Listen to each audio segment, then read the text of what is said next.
today since he's hopefully sleeping. And we're not getting Tobias today since he is off doing something. Um, just going to be the four of you. And when we last left off last week, you guys, were doing some follow-ups with stuff. You know, one of you entered into a bargain to help you guys not get killed off or potentially, attacked by a really dangerous guild that two of your people belong to. No. But yeah, you came back with an extra ally who's been sent along mostly to keep an eye on Rhiannon. Rhiannon now has a new little personality quirk. She's an alcoholic. It's fine. Yeah.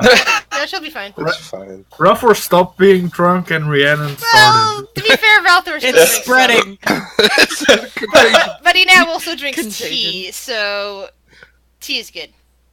I imagine that this will mellow out after a little bit, but she hasn't really drank a whole lot in her life, so she has no resistance or natural tolerance. But yeah, she's gonna be a drunkard for a little bit until her tolerance gets. Yeah. Meanwhile, you guys, does anyone remember exactly what time it is right now? I mean, did you guys spend the entire day of the 17th doing this and that, or is it only the morning so far, the 17th? Do you guys remember? I think it was just the morning, wasn't it?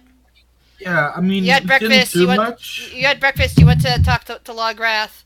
The night. Came back and just. Oh, the night. Yeah. Wait, was it the? Okay, I do not have accurate timeline notes. Hold on one second. I feel Okay, like that's cool. right though. Yeah, 'Cause because it was High Sun. we'll- No, that's right. It was High Sun 16 that you guys made the deal with Lograth. Now it's the 17th. So, because it was the end of the day on the 16th. That's right. That's what's going on. Now you had breakfast and you guys talked it over and you've decided that a couple of you are gonna head out out of town and try to head up to the what was it called? Morgro Mounds, I believe it's called. Was some kind of graveyard, I think. Yeah, it's somewhere to the north, near Luskin. Which will probably be several days' travel at this point.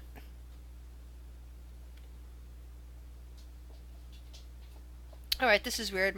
Oh, there's the book. Never mind. Found it. The book with the information in it. Ah, good. I opened up right to the right page. Morger's Mound. Which you know to be in the north, but still south of Icewind Dale. It's somewhere to the east of Luskin. And pretty much it'll take several days travel by road, or if you want to which is kind of a little bit of a meandering thing, or you could attempt to head through the forest, which might only take you 2 days depending on what you run into. But you have no idea. I'm echoing on Evil's thing.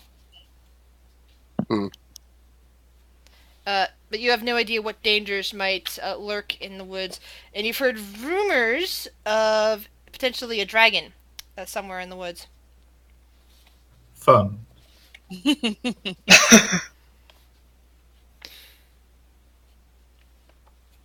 So what exactly? So you do plan to head to the mound, but your exact route has not been specified exactly how you wish to do something. I thought we were planning on taking a carriage. Maybe I'm Yeah. mistaken. No, I think we were talking about that, about taking a carriage or buying a cart and some horses and going on the road. It was mentioned. We haven't solidified anything, but I'm okay with that plan. Going through, I mean, Phaedra's not too down to just go prancing into the woods and just be like, "Oh, hi, dragon." Yeah. It would also make it slightly easier if it's something Testing. very I can hear big you. we need to carry. Okay. Yeah. The main thing you have to decide right now is who is going, who is staying. I mean, I only have one character, so Beast is going. Well, technically, yeah, you do have James, but James currently he has to stay MIA. somewhere. Yes, but you also know he has to be near Rhiannon, so he pretty much has to go wherever Rhiannon is. True. So that might complicate things, but I think we're fine. Fair. Yeah. Yeah. Also, it seems that Aki over there is also going to be staying nearby Rhiannon for now, or at least near the house, to ensure that the guild that James and Beast belong to doesn't assault it in the middle of the night again, or attempt to. It didn't actually assault them in the middle of the night, but they were, potentially going to. So that would have been bad. We would have Rhiannon is- handled it. Oh, really? No. Rhiannon's going to stay in the temple, and she's going to drunkenly do some research about, a nice Bordeaux and a book, a little B&B. It'll be nice. So she's going to sitting there in the library with you, and kind of sighing. Well, she's at the temple. She's not at the house. Oh. She left last session for the temple. The temple. Okay, then Aki would have actually gone off and followed you. Yeah. But he'd also be sitting up there with you in the temple library and just kind of sighing about the books and muttering that David would have liked being here in the library a lot better than he does. I mean, he does enjoy the occasional book. It's just that he's been stuck with Lograth now for a bit, and Lograth. He's been libraried out. Mm-hmm. Yeah, he's a wanderlust type of person, and he gets getting stuck in libraries. It's fine. The choices we make.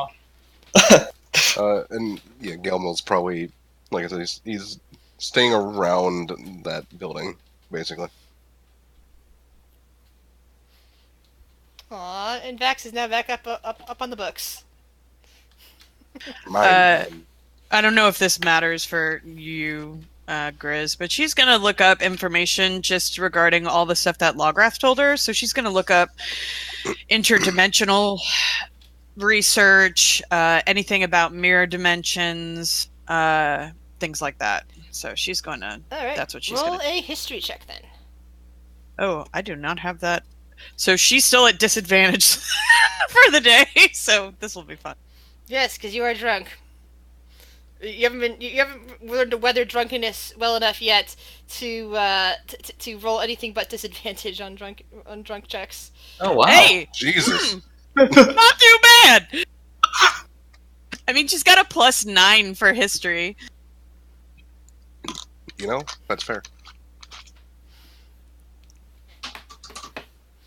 Anyway. Aw, kitty. Yep. Anyway. Yes. So she's got a 17. Well, I'll send you some information. Just give me a list of the things you're trying to look up. Sure. Okay, so that's where you are.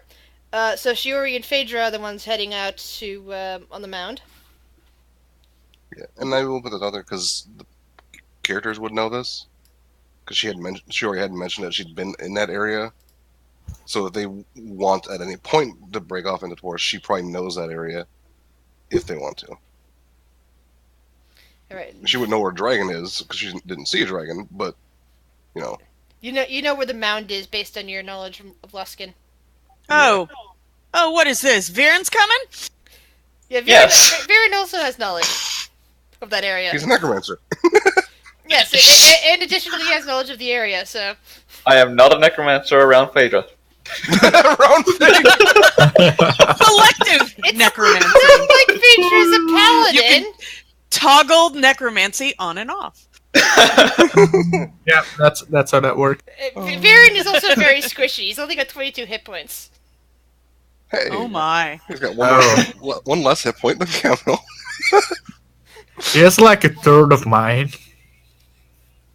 To be fair, you're a barbarian. Okay, I'm just gonna throw Ralthor in with you guys. He might not be here right now, but his character is coming with you. And Will would then do that as well, too, right? Yeah, Will, though, you don't know for certain if he's actually following you or not. Yeah, this is he is fair. everywhere and nowhere at the same time. Exactly. He is Will... whatever We this last... will see if Will is here. We'll see. Will's a separate issue. So do we have a Trant just walking around now? No, as far as you know, the treant is still in the garden that Will was working on. Okay. At any rate, you guys do not currently have a carriage. You guys do not currently have horses or any other form of mount. You just have each other. After all, you got all the way up to here, Neverwinter, through a portal rather than traveling up and down the road. This case, you don't have a portal to that area. At least, not that you know of. What would you guys like to do? Let's go get a carriage. Sounds good. Yeah, see how much it is. Alright. See if we can afford it. Who wishes to make the investigation check? Varen, you know this place, right? Would you know where someone sells horses and a carriage? Oh, let's see. Investigation. Nope. Viren, Come on. for you, it's been 30 years. A lot of shops have come and gone since then. I rolled a 2 and a 1. Yeah, I was going to say, I was going to point that out. That was the 2 worst rolls you could have rolled. I guess. -1. I have absolutely no idea. Beast is gonna take a guess. Oh. Yeah. Not bad. That's an insight. Oh, that is insight. Insight's I'm not sure gonna he's work. probably going to look around, to be fair. It's the check is investigation. Damn! Even better. All Oh, that's right. Phaedra. So, Beast. Yeah. Oh shit, Beast. As you guys are walking through town, you head off to pretty much the edge of the city, where Beast's inhoned senses of the area kind of guide him instinctively to to find a place that you guys might be able to purchase something. And by that you mean I smell horse poop. That is also very possible, Fair. given your heightened senses. But yeah, you head up to the the edge of town, kind of in this area, and you discover a delightful little place called, well, actually not really little, but it's a place called Tackle and Pull, and it's a livery service, with an attached stabling at the outside, where you can definitely hear horses and smell them.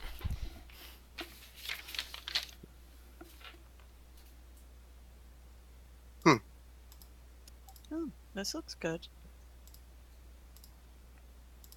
Effective. Are we going to rent one or are we going to buy one?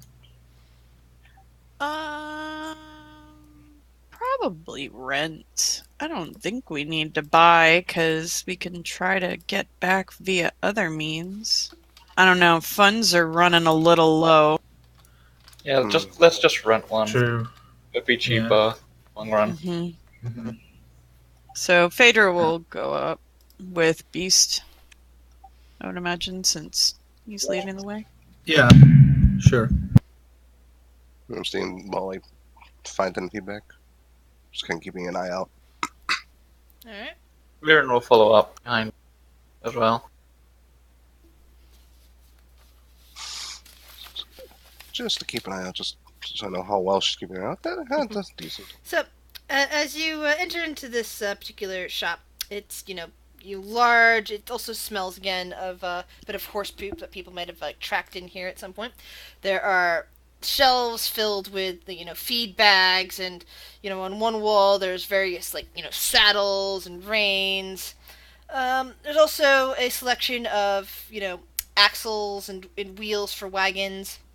Along with a sign that says, "Ask about our prices on new wagons and carriages."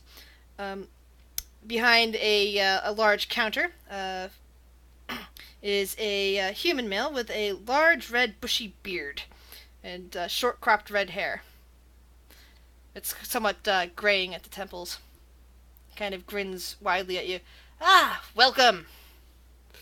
What can I do for you fine folks today?"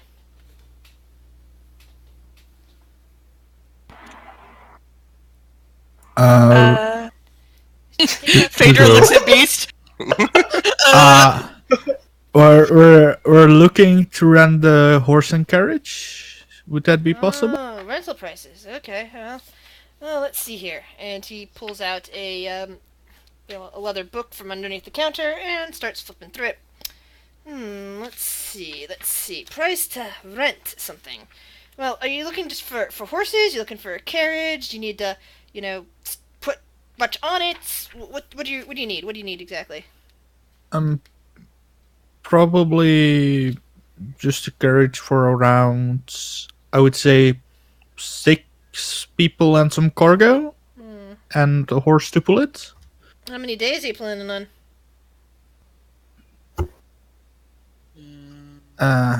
It probably a bit more than a week. Did you want an actual carriage, covered with seats on it, or do you just want a wagon? I mean, I'm okay with a wagon. Yeah. Wagon is fine with me. Yeah. It's good. Hey, Shiori, how long is it to this place? How long would it be? Hold on, grabbing the map of the region. Yeah. Like, I can't remember. I'm about to tell you, my voice might sound a little different. Oh yeah, it's the other one that has the friggin' world map. I keep forgetting that this one does not have the world map on it. Alright, here's my world map. Okay, so currently you're up in Neverwinter, Morgan's Mound, all the way over there. Let's see, it'll take you at least a day to get to Port Last, and then at least 2 to 3 days to get to Luskin, and another 2 days, depending on terrain, to get to Morgul's Mound. If you go, via the road. There's no actual road down to Morgul's Mound, but it's due east of Luskin, and it's somewhat northeast of Consulgrim. So if my math's correct, that's about like 9 days? Let's see, that's a total of 3, 4, 5, 6 to 7 just to get to Morgul's Mound using the road. Okay, so 6 to 7, and then probably the back trip would be another 12 to 14. Plus, so say 2 weeks. Yeah. Plus. Maybe let's add one more day on there just to be safe.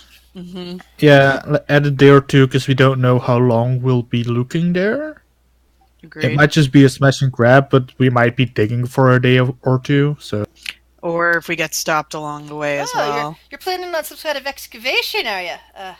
I don't have anything like that here. If you need tools for that, but you could go, down the street to the general goods store, or I guess you could also, get your supplies in Luskin if you're heading up that way. Thanks for the advice. Thanks. Yeah. And we plan on returning back here too, so that's why we're doubling the time. Mm-hmm.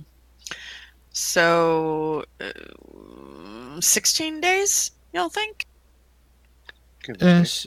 Yeah, Seems probably. good. What's the fee if we're late?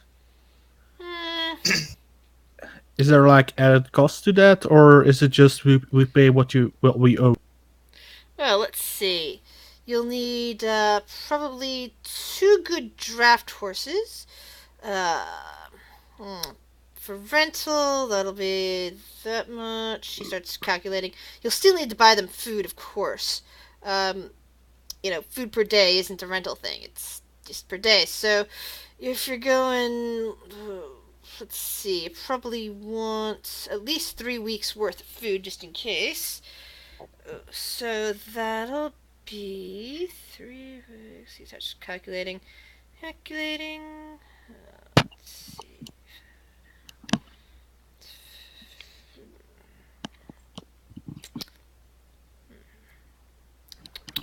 Ugh.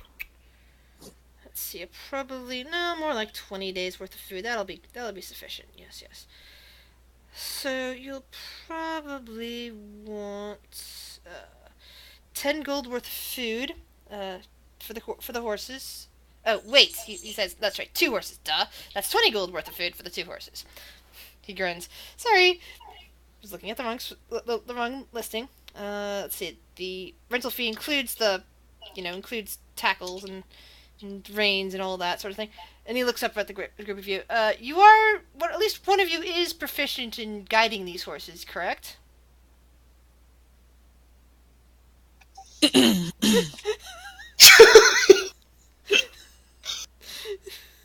Is there a horse nearby? Well, you're looking to rent 2 of them, so not to pull a Yeah. wagon. I mean, Shory's not the best of animals. I mean, I think I can handle them. I mean, I may not be an expert, but Yeah. The bigger question is: does any of you have vehicles listed in your proficiencies? Oh, Shuri maybe. I do! No, Phaedra, I mean. Yes! Yeah. Yeah, 'cause he's a soldier! Yeah! So, Phaedra, you suddenly remember that yes, indeed, you have driven horses on a carriage before, on a cart or a Woohoo! wagon before. This has been a long forgot. time. It has. Vehicle proficiency. I was looking at animal handling, but I do have land vehicle. Yeah, Holy it's such shit. a land vehicle proficiency, guys. Oh man, yeah. Phaedra would be like, yeah, Good. I got this. Excellent. Good. So you won't have to rent a driver as well, or pay a driver. Good. Good. That means you also know how to take care of your horses. Excellent. Excellent. So yeah, 2 draft horses for 20 days, 16 days. You said 16 days, yes? Probably. Yeah. All right. All right. Give or take, depending on road conditions and such. Yes. Yes. Well, I think I can allow you to rent them for 20 gold, but if they die, you're going to have to pay full price for them. And each draft horse is 50 gold by itself. So the 2 draft horses together, I'll let you rent them for just over 2 weeks for 20 gold. 25 gold if it starts going up more than that. As for the wagon, I think I can get that another 5 gold on top of that for rental. If it breaks, you have to pay 35 gold. Let's see here. So yeah, I think that we can do 25 gold for the rentals, and then an extra 20 gold for feeding them. So that'll be 45 gold. And that's if you don't go over time. I'll start charging you more if you go over time, and, well, if you steal my horses, yeah, I'm gonna have to, pay somebody to go track you down. No, we wouldn't. We would not steal your horses. If by chance they were to meet an untimely end, we would, of course, pay the bell. Good, good. Yes. So he picks up a bit of a ledger and starts writing some stuff down and looks over at you guys. Okay, so what shall I write this down as? What is the name of your organization? The Iron Roses. Iron Roses, alright. Iron Roses, and starts just scribbling some more notes. So, 45 gold, and I'll set you up with your draft horses, load the wagon with the feed you'll need to feed them over the next couple weeks, and set them up for you. Phaedra puts 45 gold on the counter. Alright, It's coming out of guild funds. Okay. good, good. Excellent. We should probably go get like a barrel of water so that we don't need to worry about running out at any point during our trip. I agree. I have water covered. Oh yeah. I pull out my Oh, endless decanter. Oh yeah. oh! Beast scratches his head and then pull. Oh no, he doesn't have it. I can't. Well, just in case you wanted a barrel, you can fit a full 40 gallons in a barrel. I mean, we could just get an empty barrel and then I could just fill it. And it only costs 2 gold. Oh, let's We also get an empty barrel need- then. Yeah, we can go down to the general store if anybody needs anything, like rations, things like. Yeah, because you will be going on a trip. It's like not like you've. It's not like when at the manor or the back in the tavern where your meals were basically covered and such. You will have to take care of your own ration needs. Yeah. I mean, Phaedra's decent at survival as well, so if we need to hunt, she can do that. But I would so recommend Shori ration. as well. I mean, let's just buy rations. That way, we don't need to Agreed. worry about Yeah. hunting, and we can just keep on going, which probably increases our travel time. Question mark? Don't know. Well, better be prepared than sorry later on. I still have I agree. 10 days myself of dried rations. Yeah, I've got 9. Let's just go buy some. I kind of had. For I sure. think I had like 15 at one point. To be fair. Mm-hmm. Beast is gonna buy some extra arrows. All right, you can't buy arrows here at this shop. They, Yeah, you know, this is the thing. So there's actually a general goods store nearby, known as the Bell of the Sea. It's right here near Tackle and Pull. Okay. Before leaving, Phaedra will shake the guy's hand. And what's your name, sir? Oh, my name is Farless Gunford. Phaedra Pleased to meet Stoneheart. Thank you for doing business. Oh, well, it's always nice to have some rentals. Yes. And she'll leave. She just wanted to get his name. Chris, do you know how much 20 arrows will set me back? Give me a second. Just putting stuff on the map. Alright, 20 arrows. Go switch over to my arrow page. So, you guys head down to the general goods store. It's called Bell of the Sea. And this place, of course, is, filled with all sorts of, general goods, dried goods, rations, backpacks, all sorts of little good stuff like that. It does have some arrows. It doesn't really have much in the way of weapons. Just like some simple daggers and stuff like that. Basically, things that are general use items rather than specifically for, specifically as weapons.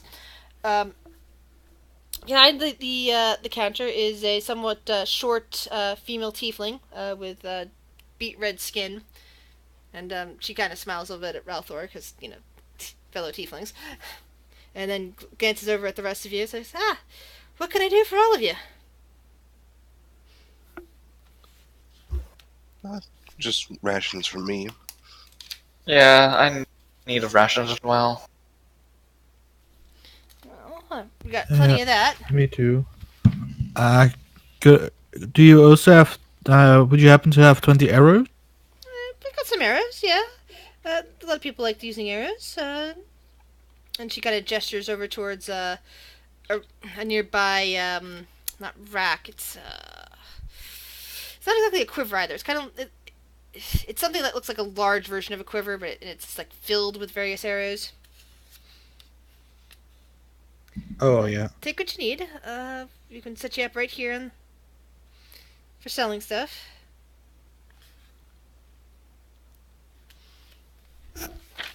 How much does it be per ration? Well, per ration, a ration, per day is will run you about 5 silver each. As for the arrows, and she looks back over at Beast, each set of 20 is a gold. So it's not too bad. Okay. I'll give her a gold.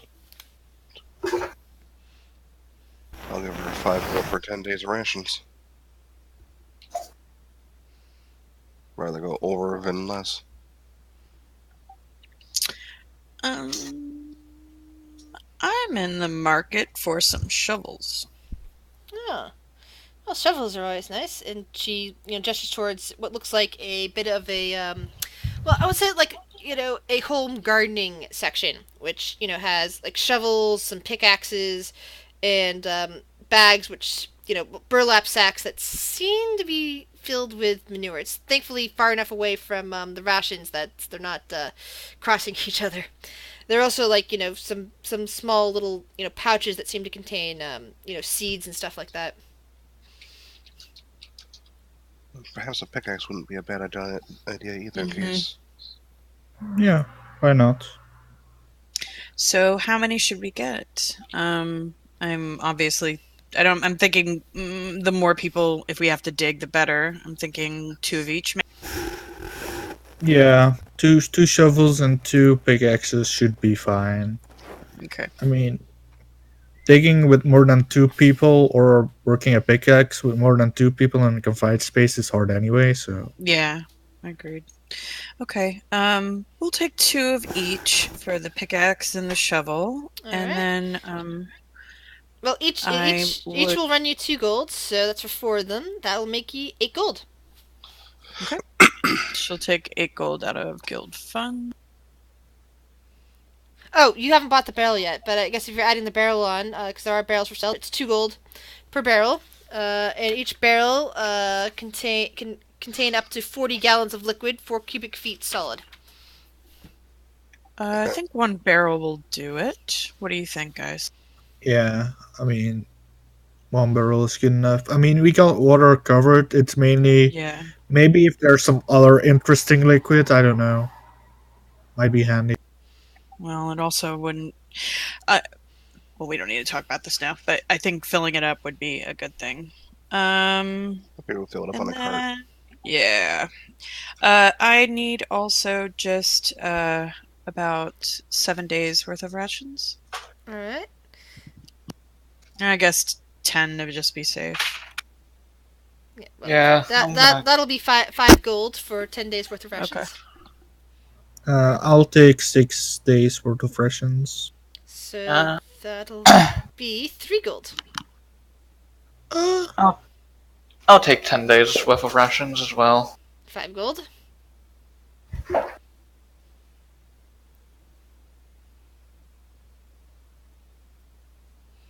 Anything else I can interest you in?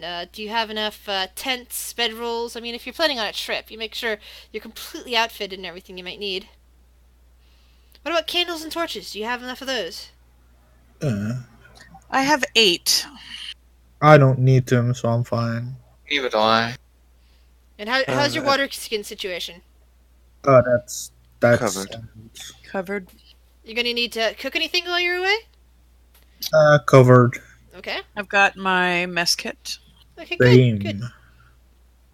Oh, excuse me. And you got enough lamps, lanterns, torches? Yeah, you said that already.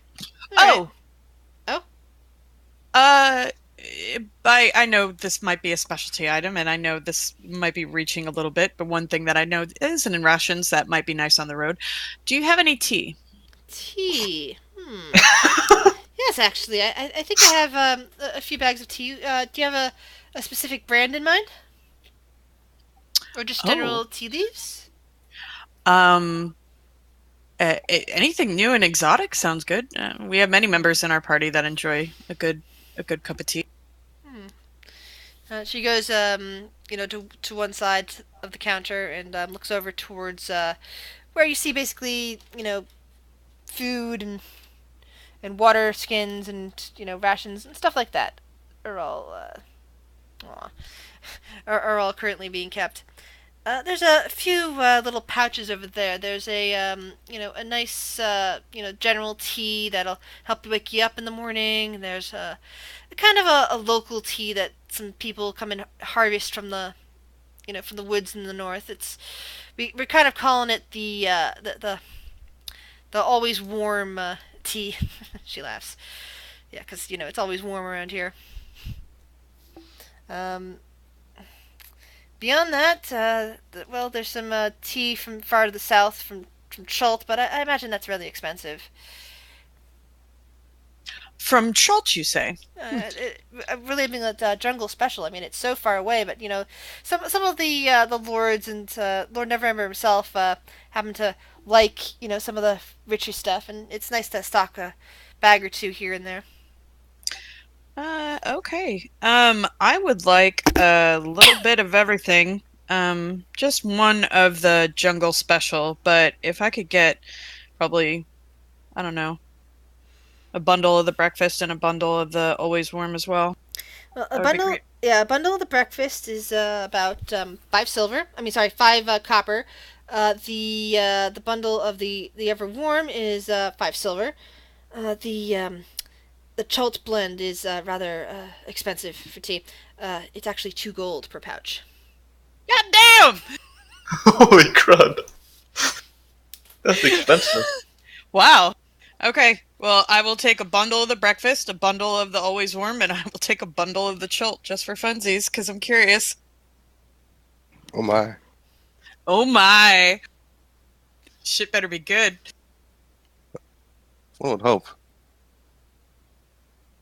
And that's coming out of my personal funds. Imagine if it didn't taste good at all. Yeah. Shh. Do you see Ralthor just going, tea, tea, tea? I had him in mind. Yep. I did. I I totally had him in mind. So, you're welcome, Jesse. the entire time I'm like, that's the entire time I was thinking, like, he's just like, tea. He's We like, have a tiefling. head on your shoulder. Yeah. Tea. Yeah. He will Okay, kill I you took for that that tea. out of my goal. I'd like to see him try. Don't underestimate a tiefling in this tea. Okay. Well, thank you. One other thing, and it's quite small. Do you have a courier service or anything? If I buy something here, could you send it to somebody in town? All Nothing right. too crazy. Well, I suppose if it's for in town, it shouldn't be too hard. No. What do you need done? 2 bottles of ink, please, and sent to the Temple of Knowledge, Oh, okay. or the House of Knowledge. Well, each bottle of ink is 10 gold. I suppose for that price, we'll just run you a single silver. Wait, what? Well, it's 10 gold per bottle of ink. You mean a single platinum? Yes, You said a single silver. a single silver to deliver. Oh, apologies. Okay. Then I will have 2 bottles sent to the House of Knowledge. The person is Rhiannon, cleric of Daenerys. All right. Then she starts writing all this down. Will there be anything else? Nope. All right. Well, it's a very good pleasure doing business with you. Hmm. And what was your name? My name? Usually people don't bother asking that. What's your name, dear? Phaedra Stoneheart. Pleasure to meet you. Phaedra Stoneheart. Sorry, GM is bad with. No, you're good. She's just collecting names for future endeavor. Yeah. Well, my name's Leary Gulliver.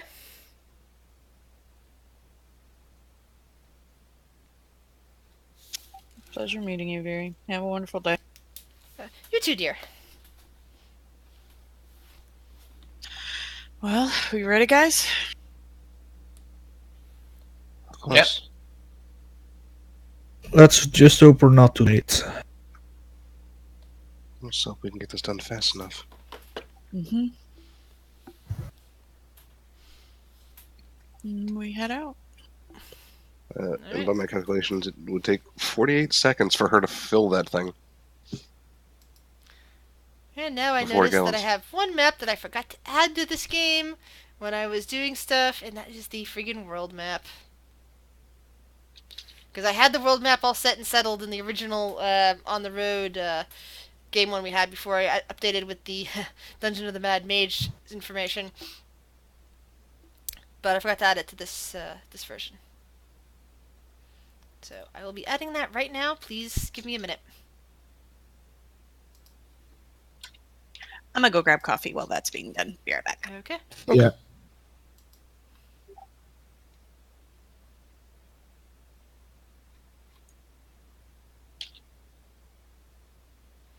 Let's see, that is Naps Waterdeep. I'm looking for... there's Sword Coast.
hope this is the correct map. Okay, you guys are down here in...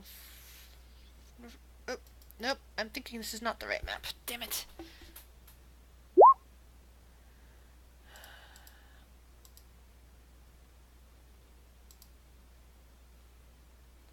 Yeah, give me a minute, guys. I think I have the wrong map for us.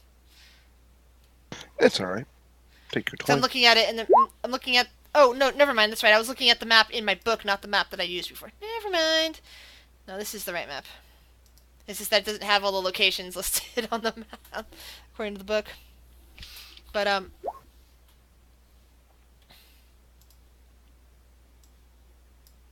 yeah. Give you perspective. Ooh. You guys are currently over here. Each square of this map is 100 miles. Oh, goody. Oh, yeah, this map actually... Oh, that's because I stretched this thing. Duh. Give me a sec.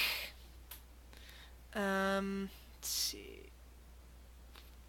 I might have a high-res picture of this if you need. No, let me fix this. Hold on.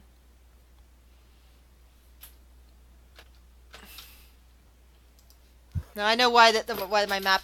It's okay, Vax. I know why the thing is looking as weird as it is, because I had to stretch it out. Give me a second to fix this. Mm-hmm.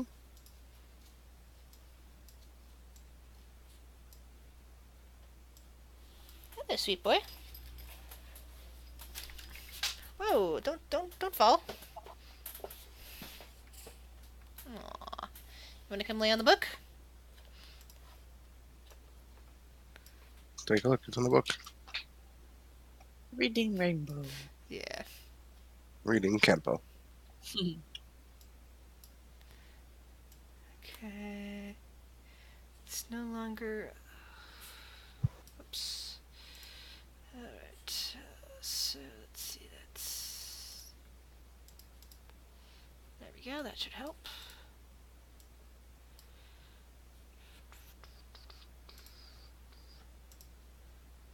Oh, I see now. Yeah, it would be a lot quicker to go through the woods. Yeah. But and we could go like right here, and then cut across through, if we wanted to. Let's be safe, guys. But safety. Oh. Yeah, Neverwinter is still, and Luskan are still about over 100 miles apart. We could go visit Gontalgram on the way, though. Yeah, there's no direct road there. Well, yeah, you could always try to go there and then cut through the woods to Gontalgram, and then head to Morgul's Mound. That might actually, save you some time. I'm terrible with road directions, but yeah. That'll be a lot quicker. Hello, little guy. The little guy is currently crawling across my paperwork, trying to find a place to lay down. And he's laying down on top of my notes. That's fine. This is fine. Of course, because it's paper. And it's right next to the mouse. He is so adorable. You're so cute. My only concern about stopping here and going there is leaving the cart. Because I don't think a cart can go through the forest. Yeah. The GN concurs with that. It's unlikely. That being said, knowing that Gauntlgrim is in the region, Gauntlgrim might have a road somewhere to connect it to the main road. But it's not directly on the map. If we see a road to Gauntlgrim, we'll, I guess, check it out. Yeah.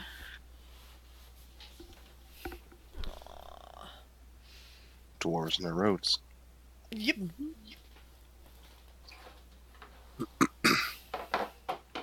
If you want to curl up in that box instead.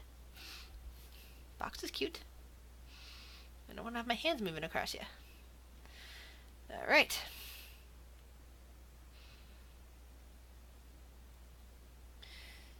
So you have your maps, your locations of how long it will probably take you to get between there and there. Whether that's an accurate thing or just the GM, hedging her bets and giving you some stuff to think about. A relatively clear road, travel time on a horse, pulling a cart. Yeah, I'm gonna, just make a decision saying, okay, it's only gonna take this much, even though the map kind of shows a couple, over 100 miles when I was looking at this. But yeah. Fair enough. But I'm gonna keep to what I said. Just say that there's some magic on this road that lets you travel faster if need be. I mean, I'm not opposed. Yeah. Because I'm not the best with timing. Anyway, so you're setting off on the 17th of High Sun, heading towards Luskin. At least that's the plan, so that you eventually make it over to Morgul's Mound.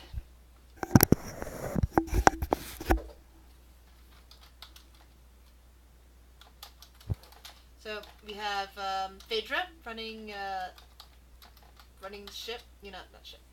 She's taking charge of the horses, making sure that keep them on task, and of course the road is keeping an eye out.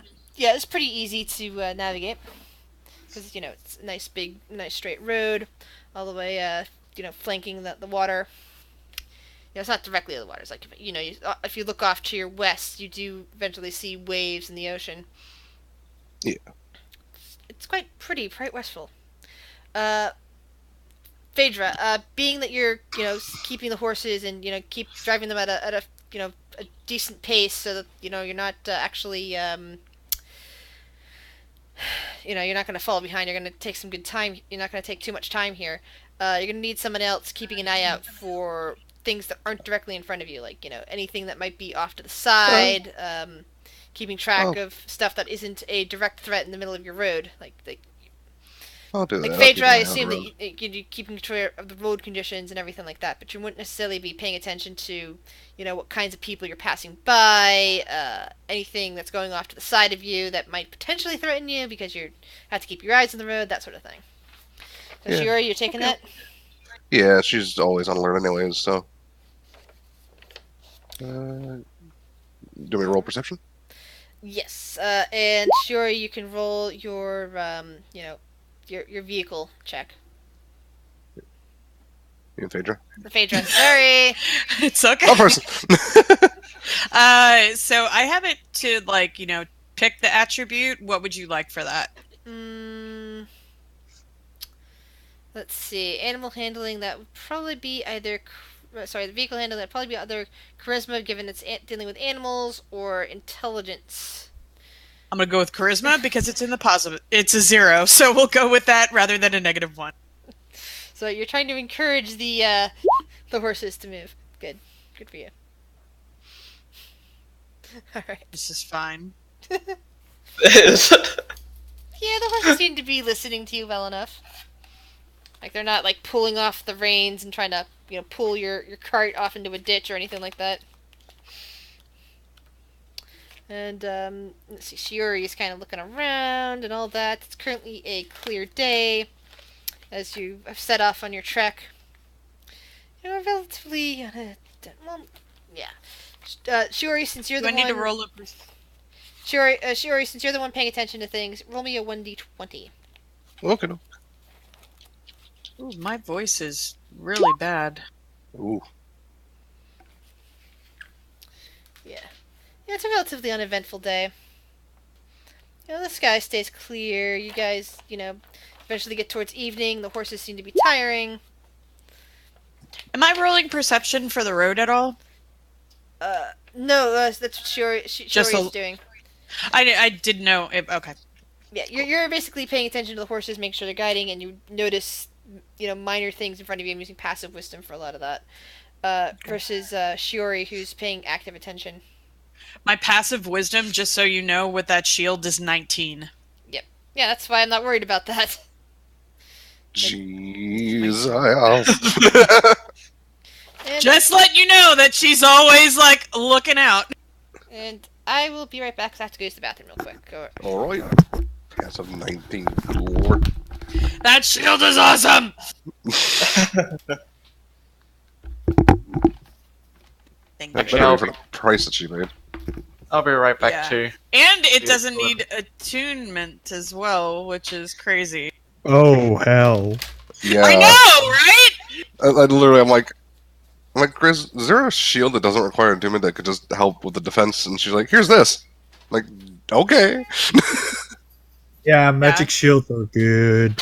Yeah, advantage on perception checks, advantage on initiative, which could be a double-edged sword because Phaedra's not the smartest of people.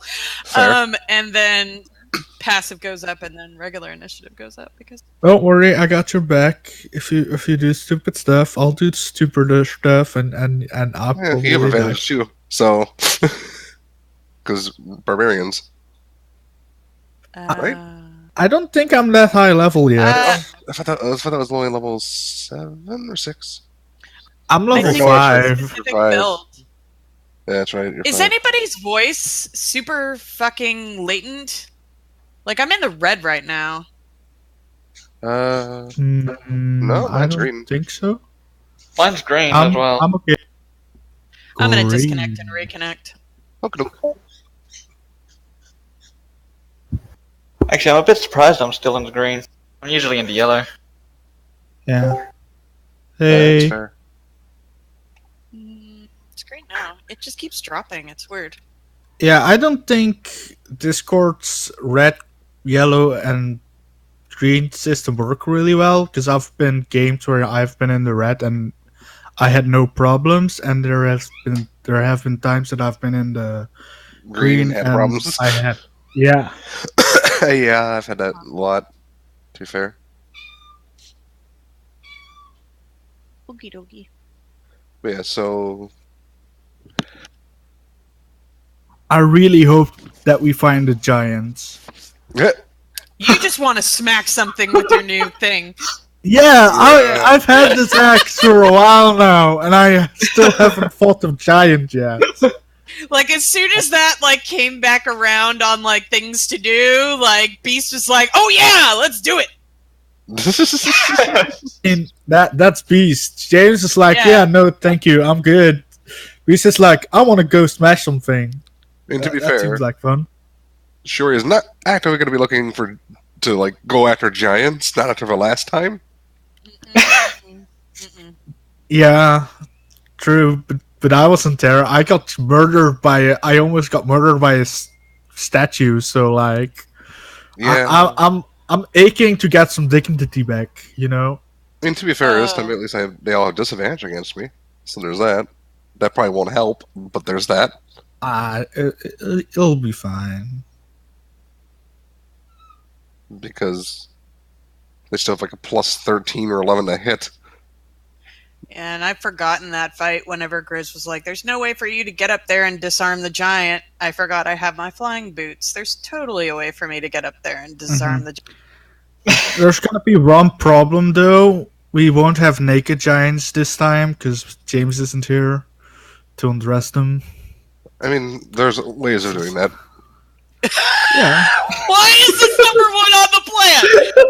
I mean, if you carve them apart, they're True. kind of like the same thing. Yeah. Look, Phaedra, giants are big bundles of XP, and I'm level 5. I need it. I need another level.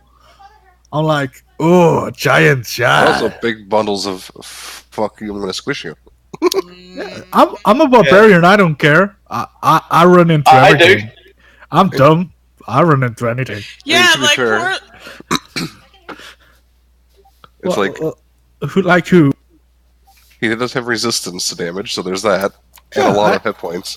I have 140 hit points. No, I was about to say Viren, like one of those rocks, like did minimum 30 points. How many hit points do you have? 20 something? Yeah.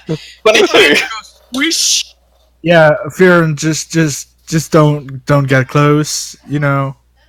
I don't have to Good be at close for them to actually throw something at me. Yeah, He's but perfectly good at staying out of battle, right? yeah, Aren't you? yeah, yeah. If there's anything Viren's good at, I mean, It's called being safe. No, it's not. Fuck you. it's called being a wuss. No, But it's to be called fair, I can also stay out of range because like just summon a longbow, be like, snipe. Yeah, I'm fine with that. Phaedra can too now. She has Eldritch Blast. Wait, Phaedra's a warlock now? Partially, apparently. Phaedra's been a warlock for a while, guys. Yeah, we just haven't been in combat for fucking ever. Yeah. That's why I was like, let's go to a quest and slay some giants. Let's fight something scary.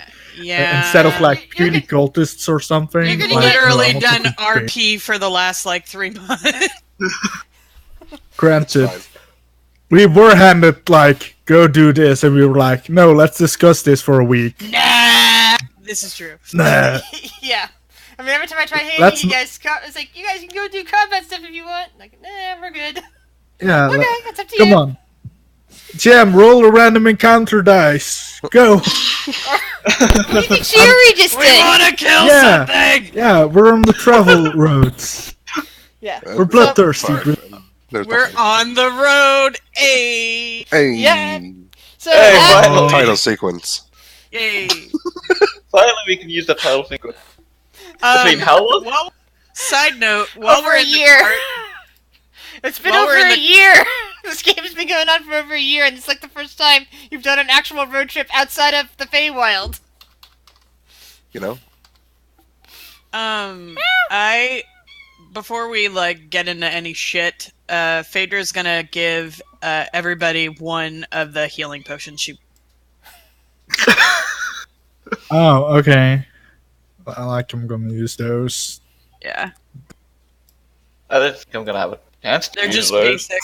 Yeah, so everybody will have one, and then she'll keep the rest in the bag of holding. A normal healing potion, right? Yeah, just what are they basic. called? Basic.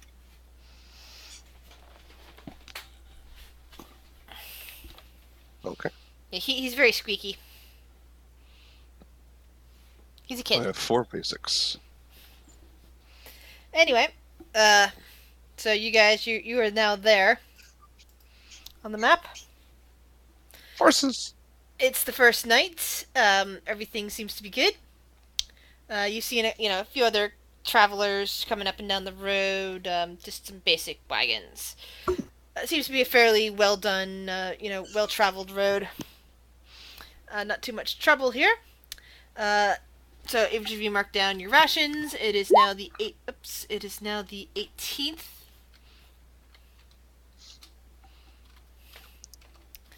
Of High Sun. At least for your section of the thing. As far as Neverwinter's concerned, bad things might be happening there, so the 17th. Oh, fucking great. Granted, in Neverwinter, we should probably go talk to the sun before we just go up and murder his dad. Well, Granted, we decided not to do it, You but... decided not to murder his dad because you said you got yourself in trouble with the assassin you attempted that James attempted to hire. That's clear now, apparently. Not Lord...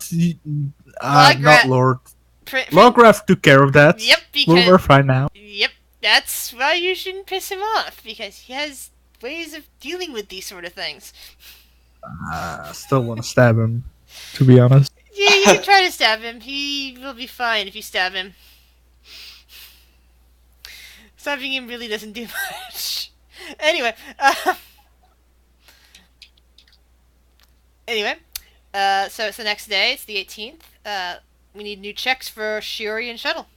Or Shiori and Phaedra, rather.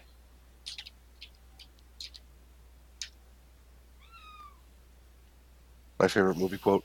Yeah. Oh!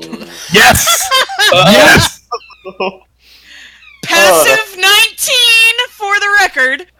Yep. So you notice as the as storm clouds begin to pull in sometime mid-morning on this second day of travel, the rains begin to pour and your horses have to slow down before they lose their footing on the road. Shiori, you're literally blinded by the rain. It's just coming down in sheets and you can't see much of anything. Roll a 1d20. Thankfully, as you pull off your wagon off to the side of the road for the night, not making much progress that day. You still do not run into anything dangerous. You're all kind of huddled into the wagon and, whatever tents. Do you guys have tents? Nope, but Shiori's used to the rain, to be fair. About the rest beast of is a you. beast. Nah, I don't think so. I mean, I have an explorer spec, maybe. Especially since, as you get north, the rain is getting rather cold. It's not quite snow, given how close you are to Neverwinter, and the Neverwinter wood, but it is starting to get really chilly. Phaedra smiles. Yeah, Phaedra would like that. Shiori's fine with that. Beast is fine with that. What about Viren?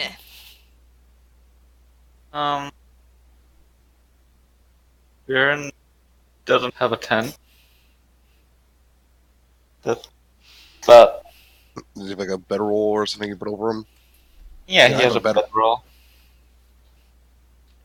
He uses like a cover. Yeah. Yeah. So, Viren, roll me a Constitution saving throw, please. Oh. Bad at this. Ah! Told you I was bad at it. Viren, despite your best efforts, to shield yourself from the icy rain, during the night, you do not get any sleep. You have a level of exhaustion, and you feel the cold is seeping into your bones. You feel like you might have the start of some kind of illness. Viren, you okay? No! It's goddamn freezing! Oh, well, I have something that might help you. You just gotta give them back to me. And she'll pull alright. out a pair of boots. Oh yeah, Boots of the Winterland. Yep, and she'll hand him a pair of boots of the Winterland. Ooh, do they require attunement? Yes. Alright. So, Viren, are you going to spend the morning as you guys are getting ready to leave in this freezing rain? Yeah, of course. Right. So don't forget to mark off your food and water and all that. Oh, I'm gonna hand Viren a purple hat as well. To keep his head warm. Oh, sorry. I forgot, apparently Beast owns a purple hat. I love it. I love it. Alright. I don't know when I forgot when I bought it, maybe because he was in the hospital for so long, but I own a purple hat. Is it a beret? No, it's not. It's not. Damn it! No beret. Yeah. That's wonderful. I love the image of Beast in a purple hat. It's like one of those very wide-brimmed hats. I'm actually loving the image of Viren in the purple hat and the probably very fluffy, boots. Oh, like Pimp. Yeah, I was just about to say that.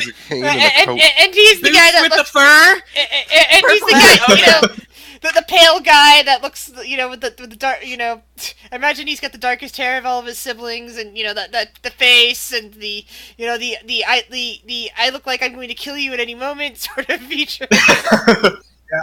Wearing a purple wide-brimmed hat and furry boots at the moment. That is hilarious. Oh, perfect. I mean, it would have worked with Biddy. Biddy already looks ridiculous. But, and the cloak goes billowing.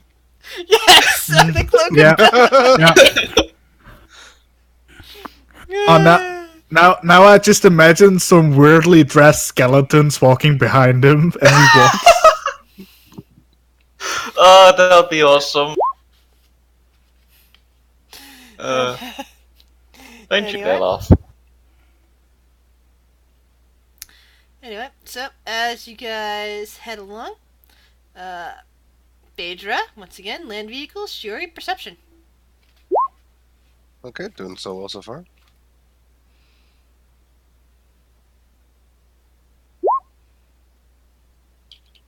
Alright, so midway through the day, the rain finally lets up. As you continue to press on north, it gets colder, you're getting closer to Spine of the World and Icewind Dale and, places like that. And of course closer to Luskan. Did you manage to get about here on your trek? as the horses were still not able to get as fast when the rain was still going. There's a little bit of snow, but not so much. One of you please roll me a 1d20. Do you guys want me to still continue this, or? Yeah, keep going. Okay. Yeah. All right. Woo! Oh, Yeah! Oh my god. I love the barbarian's reaction to every roll. Roll me a second. Roll me a second. Run d20. Oh, here 20, we go. 20, 20. All right. So as you start getting towards the evening, you notice that there is a group of soldiers dressed with the emblems of the Lord's Alliance up ahead, and there seems to be a bit of damage to the road. They hold up their hands as you guys approach. Whoa! We've had some trouble with giants up north. Where are you folks headed? North, for now. Yes, well, be careful. There's both fire giants and frost giants on this road recently, and kind of points at some of the damage that seems to have been done to the road. Bits of, the stone that's just been chipped off, and several boulders that seem to be laying nearby in places that they should not be. Do you know which way they went? Nope, we managed to kill 2 of them before the rest of them kind of left, but they were in the middle of fighting each other. Okay. Thanks for the heads up. Alright. Vader will nod. We'll keep an eye out. Everybody who's interested, roll a perception check.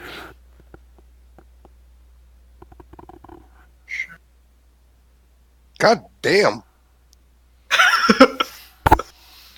Viren, you're actually on disadvantage because of your exhaustion. Oof. Oh.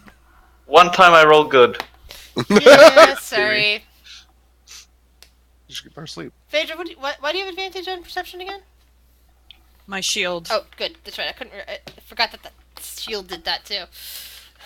Wow. Mm-hmm. So, Phaedra, as you're looking around talking to these people, you kind of look off to the east and notice that there's actually some regular gaps in the trees nearby that seem to indicate a bit of a road. Might be, just wide enough to get your cart down that way. Hey. Road over there. You think that might be a shortcut? Perhaps. Maybe. East of us. Yeah. You said Granted. was that way. Granted, if we get stuck there, we're probably gonna be late. But we could go. I'm fine with that. Let's go exploring. Hi. Yeah.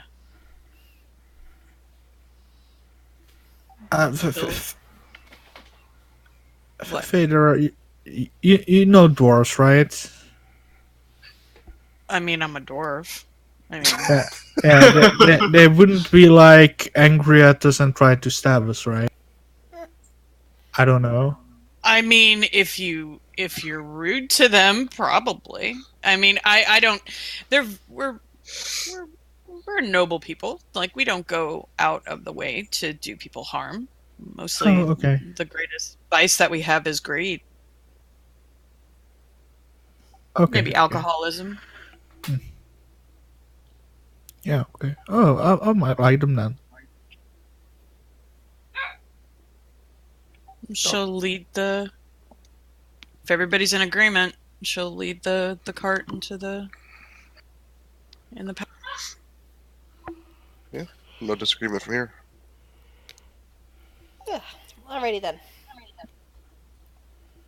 So you guys press on east into the woods.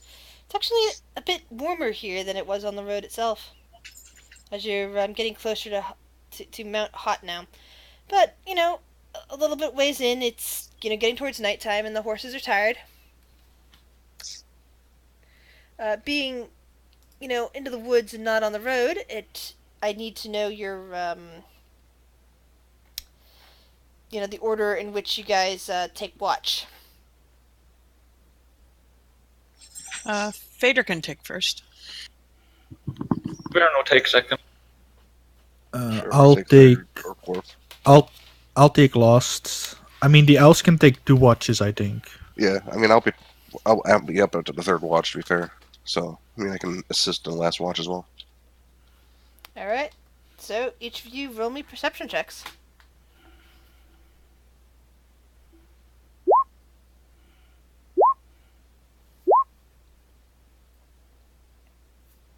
Oops. Yeah. So, At least I'm awake during that last watch. Yeah, you notice, you look off to the side, Shuri, and Vera didn't see anything. He was busy, still feeling exhausted, and was probably playing with something in the dirt. To be fair, Beast, Shuri, Beast said he'd get up when for a final watch, but you kind of go over to wake him, and he is just sacked out. He is unwakeable at this point. He's just snoring. Yeah. Anytime you try to touch him, he doesn't move. Other than to snore louder. Thankfully for you, the daytime eventually rolls back around, and you're in the woods.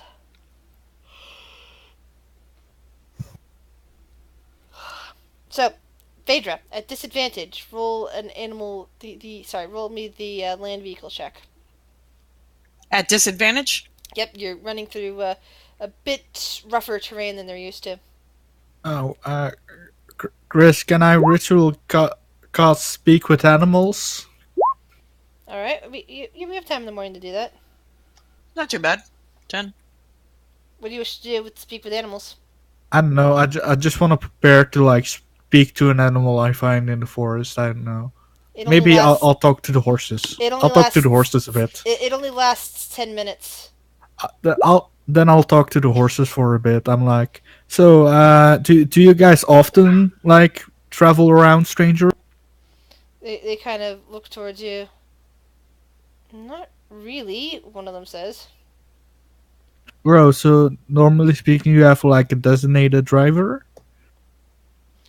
He kind of looks and pats the ground for a moment, saying, "No, not travel much." Oh, that's sad.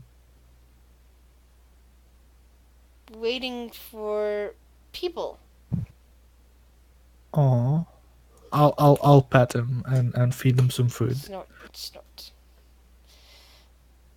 Yeah.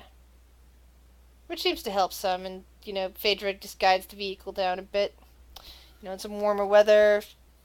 Roll me a 1d20, please. Middle of the road. Yeah.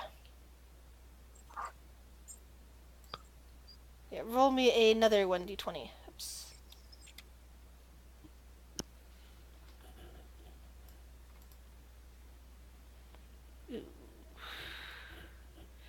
So, as you start getting towards more of Mount Hot now, and getting towards Gontlagrim, you hear a sound somewhere above the trees.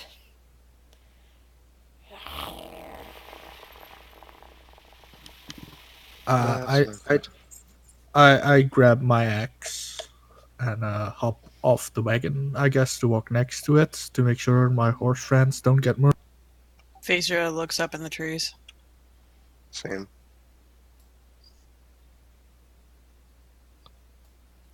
Yeah, so, roll a crap. And this is why I do not, I always do this on, via Discord and not just on Roll20, because when I accidentally hit that wrong button.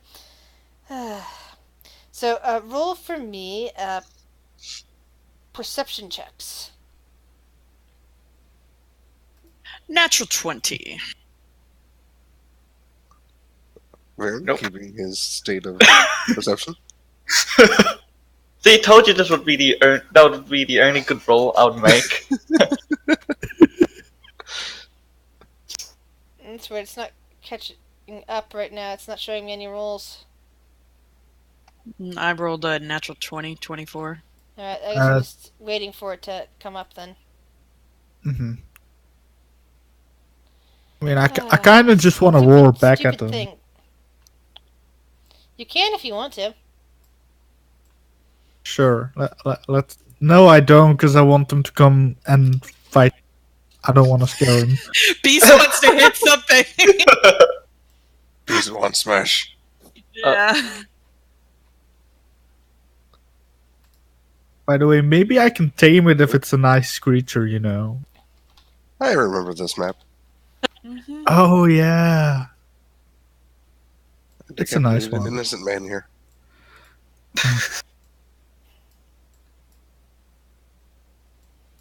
Alright, so here's your wagon. Arrange your tokens accordingly.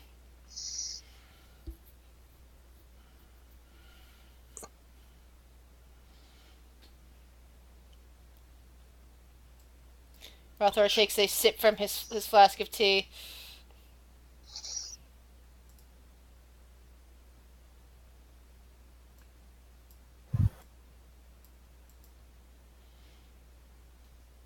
I guess Phaedra was down because she was looking at the trees, so I guess she'd be up here. Well, wouldn't she be on the cart? Yeah, okay. She's driving. I don't know. So I just said I jumped. Okay, sure, it was on the back of the wagon, basically. Yeah. So Cinder is essentially climbing up Phaedra's back and kind of hiding in her cloak. Kind of making little whimpering noises. It's fine. It's fine, girl. Calm down. Time to be brave.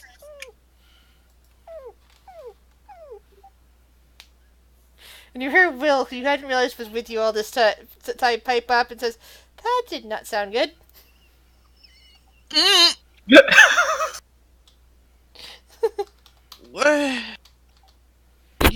We really need to put a bell on you. I don't think that would help. Probably not. We'd probably hear the bell and he'd be somewhere completely different. Yeah, it'd be a haunting bell. You could tie it to like a squirrel. Mm-hmm. Give me 1 second. I need to prepare something. Hold on. Let's see. Is this creature actually in here? No, it is not.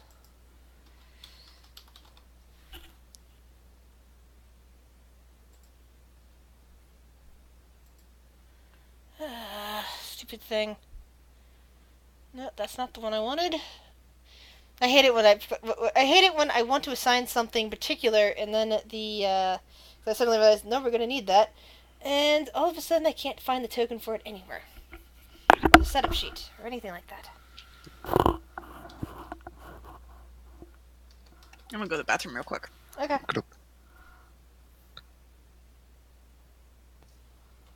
What, oh, what could it be?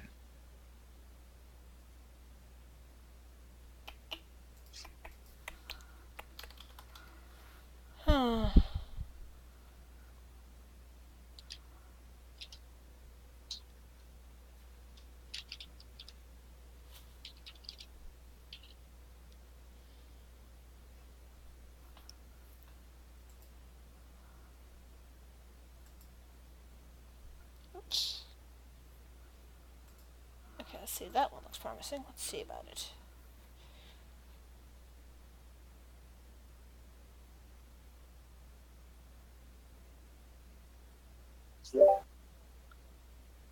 Bro.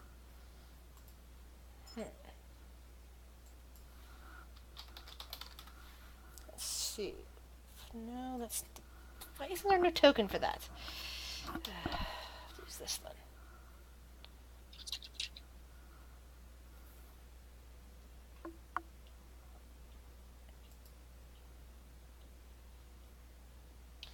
No, definitely not. That thing is not strong enough. Because I had to something prepared, and then suddenly looking at you guys and going, no, that's going to kill you.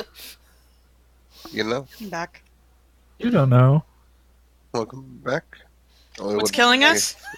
They were prepared, but it was apparently too strong. Something So nasty. apparently- Yeah. I don't want to kill you guys off while you're doing this, but the rules did say it's going to show up. So I decided that I have to bring out something. The rules do what the rules do, Grizz. Yes. Dice gods demand a sacrifice. Yeah, I'm gonna eat it and gain its power. That's just you what you can always attempt to run away. That's always possible. It will be fine. I'm just looking at it and going, I don't want to kill you guys, but yeah. I'll just be the first to run. Oh, shit! yeah. Damn it, Baron. It might be the dragon. If it's the dragon, we might be fucked. But if it's not, I think we can handle it. I think it is, Yes. and I think we're fucked. Yep. Yeah. As you guys are going that. Oh, he's small. We can handle it. A massive, well, not massive by your standards, not really a massive dragon by dragon standards, breaks its way through branches of the trees and lands nearby, grinning down at the group of you. Oh, good. Phaedra, seeing a dragon, just kind of lowers her head. Hello. Oh boy. Oh, goody. Just remember that time we killed the dragon in one round. We'll be fine. That What? was because I didn't know how recharge worked at the time. It was more than one. It was 2 rounds, wasn't it? I didn't realize you were supposed to roll Yeah, a 1d6 every round to see if the breath recharged. I thought it recharges in 5 rounds. I like that ruling better. I'm not using that ruling anymore. I'm doing the right way. Please don't burn the horses. I'll try. I have to roll for Valthor and Will. Give me a second. Oh, it's dark. Oh, I got a. That's an initiative for it. Apparently. Oh, 2. Nice. Yeah. I like the Darkest Dungeon playlist. You do Alright. as well.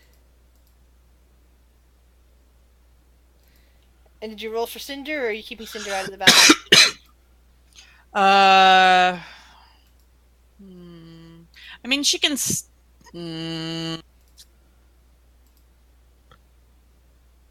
Fuck it. Why not? I mean, if we're gonna die, we're gonna die, you know. Yeah, right. I mean, maybe if you keep her out of it, the dragon will adopt it. Because that's how dragons work. Holy! You know. Mama said, "Time to be brave." He's gonna be brave. Grizz, you don't need to roll that high. You know that. Oh, it's That's it's Will. Will. Okay. Will. Okay, yeah, you need The to roll that dragon high. got Will. Dragon got a 2.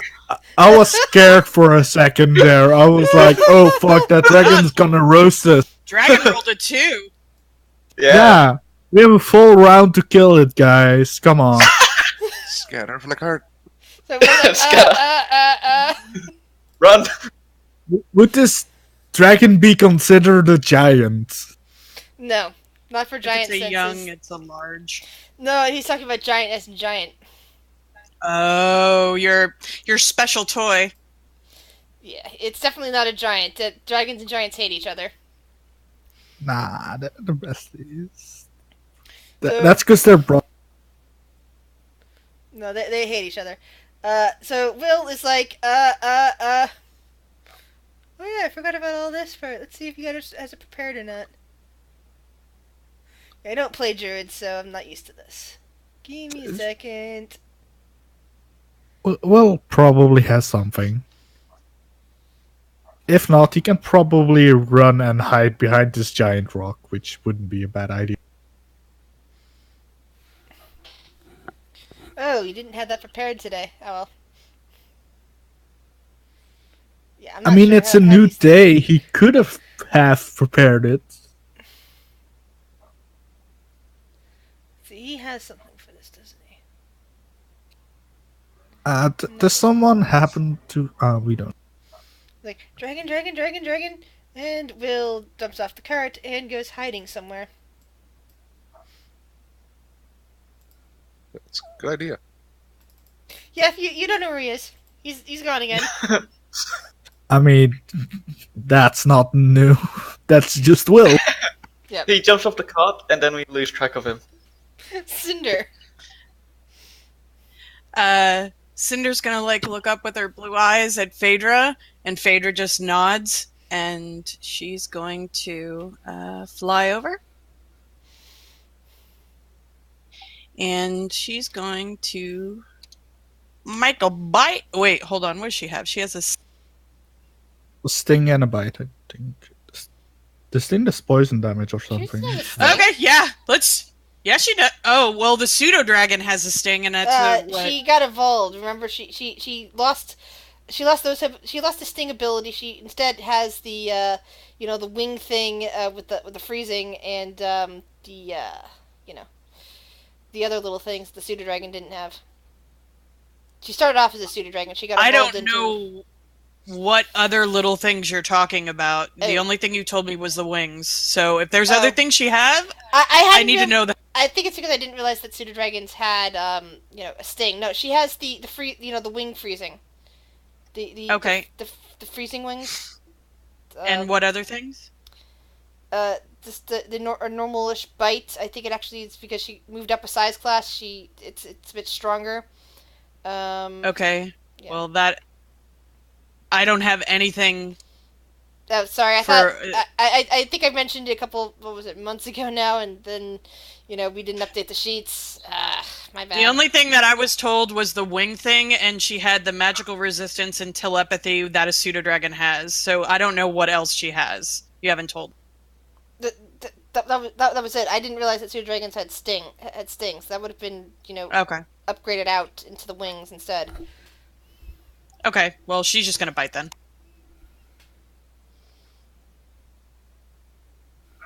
Ooh. Yeah, the dragon ends up looking down at Cinder.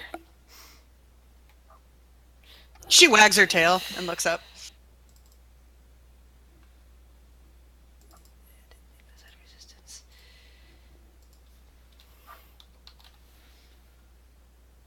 That's like a chihuahua bite. She's got fly 60, so she's going to she flew over 5, 10, 15, 20, 25, 30, 35, 40. She's going to go over here in the tree.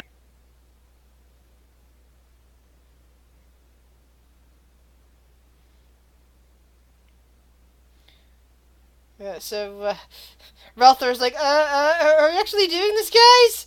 Are we doing this? Are we fighting a dragon? Let's get her out of the cart at the very least. Alright, can do. And he goes running out of the cart and tries to hide over here. Trying to get the cart out of the line of fire. Oh, yeah. And then he gets drunk. No, he's not drunk anymore. He's been drinking tea. Ralthor effectively vanishes. Yeah, he's drunk on... Phaedra. She lowers her head and says, time for number 2. And she will run over. And she's gonna start attacking. Let's see. Hold on. It's been a hot minute. Yeah, okay.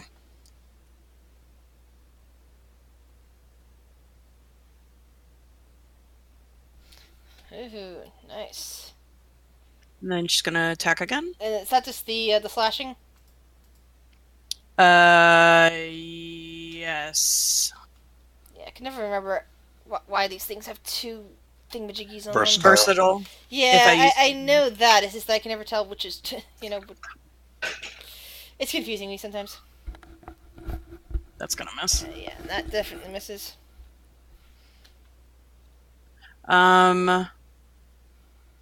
On the first one, though, sorry, it's been a second since I played my fighter.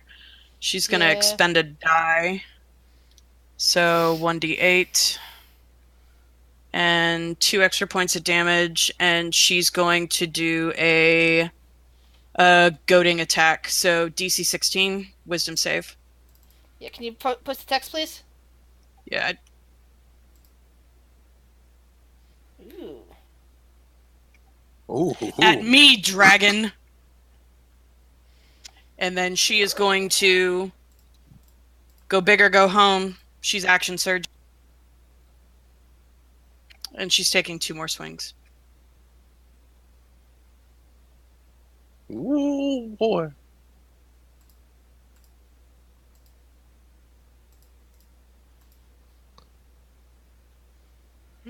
Nice. Extra 18 points of damage. And then... that'll be it for now, because I'm not sure on the Shield Master thing, so... Shuri. She's gonna run up the flank here. And go big and go home. Hexblade's Curse.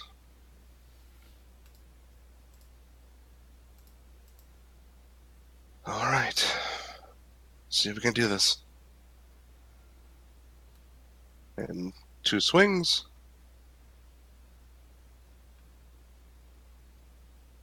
Nice. Wow, you guys are actually pretty lethal. She's a glass cannon. I'm gonna take 5 steps to go this way. Yeah. Hopefully draw attention away from the card a bit. Yeah, so the dragon is actually getting hurt by all of these, which really seems to upset this thing. Thought, like, you looked down at you guys, the trees, and thought, easy meal, and now it's just not looking so sure. Beast, what do you wish to do? A beast becomes angry and runs over and thinks to himself, "Dragon steak." Boys. Oh, I already have advantage because I'm flanking with Shuri, so no need to be reckless with this.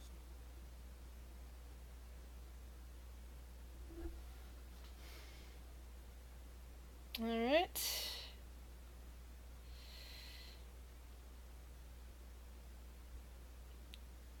Wow. Yeah, that's it. Bonus action reach, of course. Yeah. Sorry, I should have mentioned that you should have done that for first, but yeah, I gave you the rage damage anyway. Viren, what would you like to do?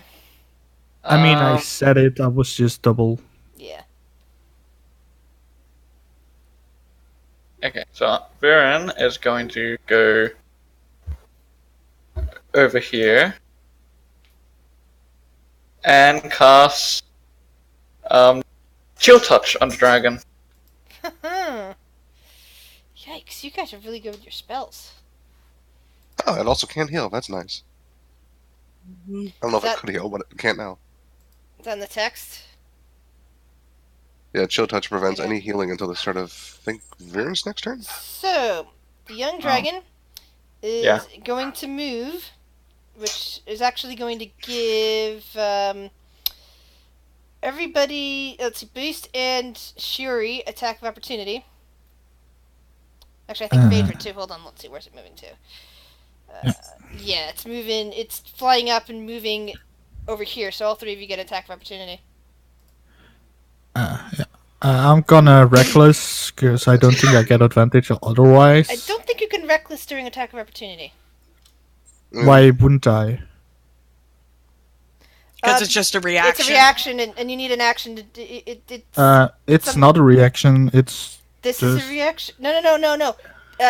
Reckless attack is part of your attack thing. This is a reaction, not an attack. When you make your first attack on your turn, you can decide. Oh, okay. Yeah, you can't, reckless. Yeah. I mean, we're technically still flanking, though, when it leaves, because it was kind of there. That's not going to count at that point. Okay. Okay.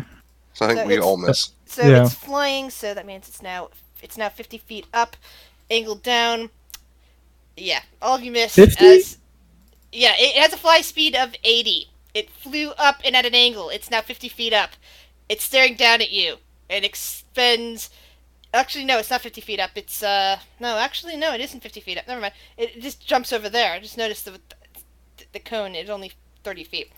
No, it's at an angle to fire breath, all 4 of you. It's just standing there, right? It's not flying anymore? Yeah, it's not flying. It just hopped over to get all of you into range for a cone attack. I think I have advantage on the saving throw because danger sense? I believe you can see a flame breath coming. So, fire breath is going towards you guys. Hold on. Didn't help me. Let's see. 14d6. Oh, geez. Shield Master. Nice. Oh yeah, Shieldmaster is good. So 16 on that, plus 2. Woohoo! It's a DC 17, so that's a fail, but you still take half damage. Good thing I raged, because I would have been that. Holy crap! What's I'm glad I 30? barely succeeded.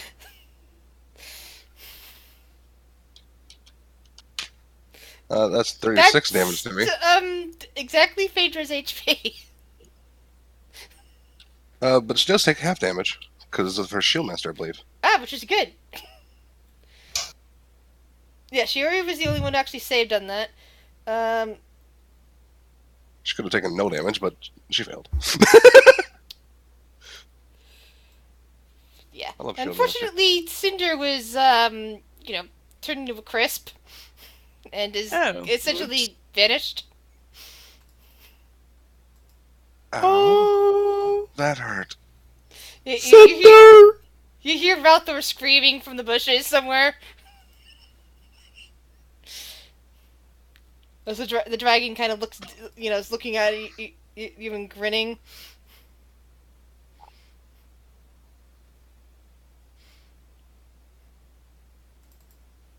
Wow. Barbarian Rage and a Sentinel Shield just saved the two of you. Yeah. Don't worry, I'll regain hit points next turn.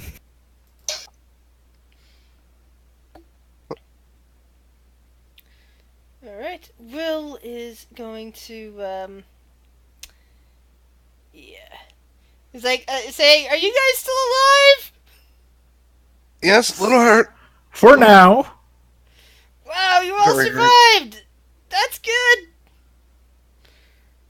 He is going to, let's see what this spell does. I am not used to, as I said, I am not used to druids at all. I do not do druids, I do not know druids. I need to look at their To be spells. fair, I've never played a druid either.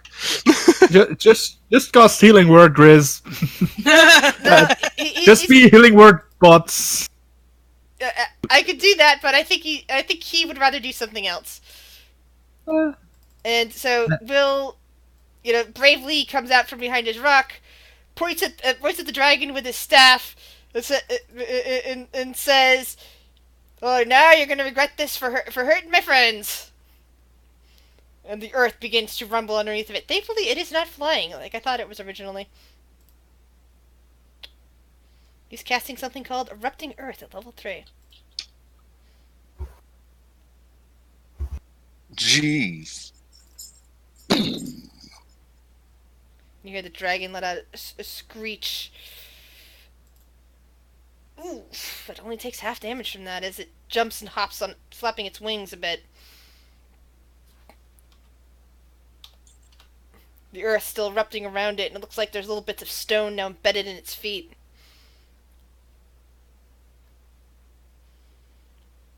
Valthor, let's see, what's Valthor gonna do? Valthor is going to empty his tea flask, just kind of mumbling to himself over there in the corner. I should go back to being an alcoholic. Possibly, or his tea is kind of laced with vodka, or at least it was at one point. He comes out from over here, looks at the dragon, and tries to use his hand crossbow. Let's see if he actually can hit it like that. Using a second, so I don't think he can from that distance. He's a disadvantage, so he has 16 to hit? No. Actually, I'm looking at this and going, he would have known that. He would have gone right there. That's close enough. So then that gets a sneak attack damage because he was originally hiding. Surprise! Didn't realize he was there. Dragon kind of snaps its head around, feeling the crossbolt sink into between a few of its plates. Phaedra, what would you like to do?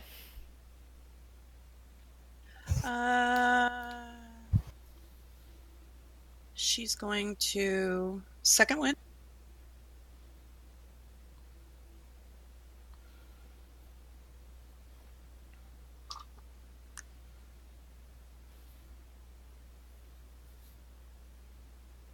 16 points back.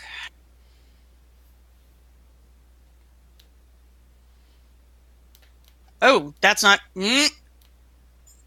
What? I went the wrong way on that. What? I minus 16 instead of added 16! So you plus that it by might be 32. Add 32 to your thing then. Oopsie. That's go. better. That's better. I was like, wait, what? That's not the way that works. And so she's going to run up and she's going to attack twice.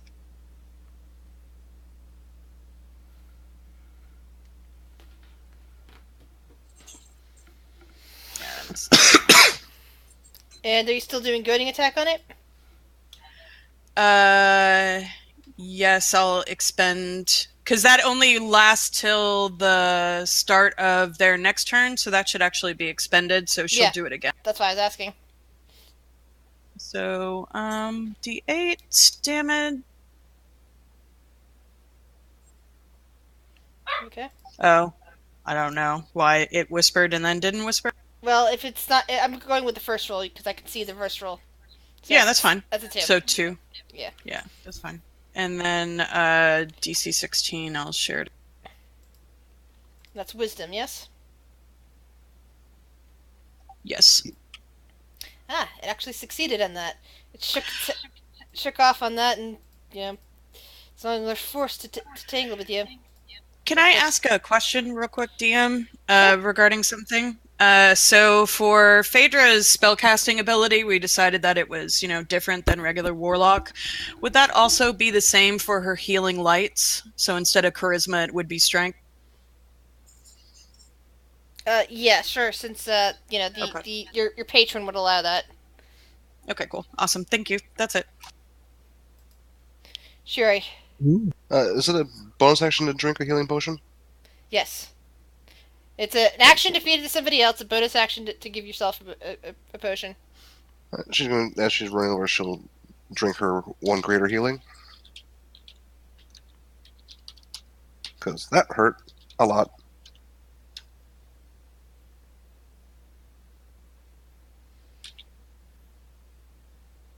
That's better.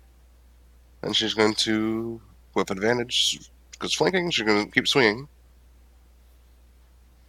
It's a miss and a hit. And that's a crit. Nice. It roars Because in natural pain 19. as you crit it. Ooh, natural 19 crit.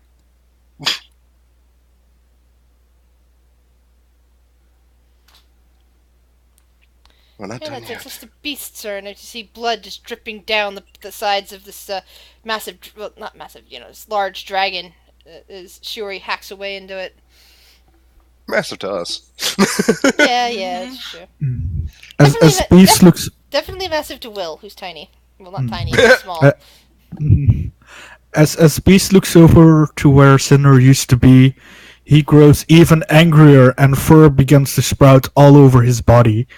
And he does his Beast shifting ability, so gain some hit points. Just that. Okay, that's your action. What's your... Nope.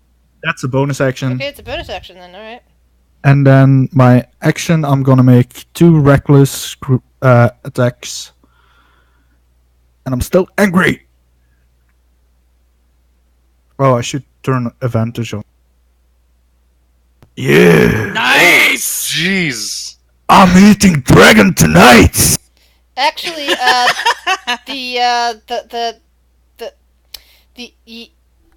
you only get the 4 instead of the 14 on the attack damage because of the original one.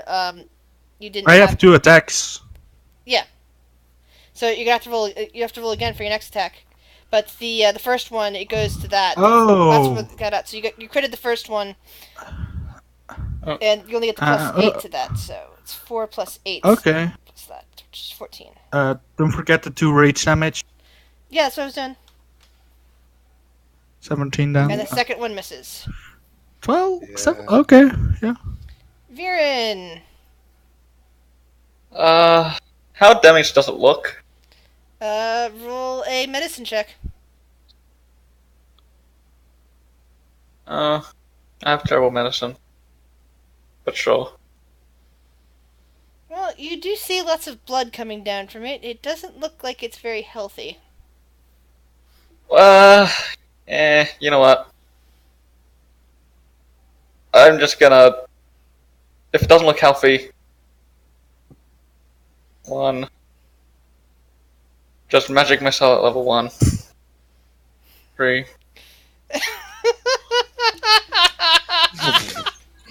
And the Rick, GM I swear just... to God. What? And the GM I hate just... this character so much. What? Did he kill steal this? Did he just magic missile and kill it? Did I actually? I mean, I don't think there's another reason that Gris would be laughing this much. 9 damage, so that explains a lot. Or she rolled a 5 on the recharge. That might be possible too, so I don't know. It's like, I thought this thing was gonna cause worse damage. I forgot how hard you guys hit, because you guys have 3 major hitters in your party. It's like, god damn. And yes, then Vera did come around and... God damn it! I'm not upset with this. I'm not opposed either, but this is the second time a dragon killed. So, yeah, you guys are surrounding this dragon, hacking away at it, even though it nearly burned you all to death with, a massive amount of damage. And then Viren, who usually hides and runs away, comes around the corner and launches 3 little magic missiles at it. And the dragon, it just goes right through the dragon's eyes and into the brain, scrambling it, and the dragon just falls at your feet. I would like to think Beast didn't see the magic arrows come in, and he thinks he killed it. That's what I'm gonna go with. Really? I didn't see that happen. I just killed the dragon. Then it fell down after I hit it, like 2 seconds later. Just like, it's weird. Would you look at that? I managed to kill the dragon for you. Now, where would its lair be? No, I'm just gonna sit down for a second. Probably a mountain, more than likely. Yeah, but it can't be far, right? Because this is probably his hunting ground. I'm gonna carve up the dragon.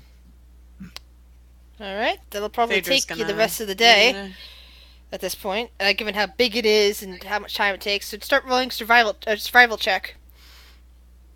Come on, Beast! Phaedra will lean a hand on Shiori, and she's going to heal her. Some nice dragon steaks, that will be. Mm-hmm. Dragon steak, dragon, scales, pretty much anything you want from the dragon at this point. Let's plop that in the cart.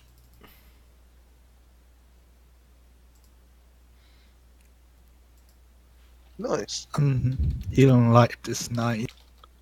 10,000 XP.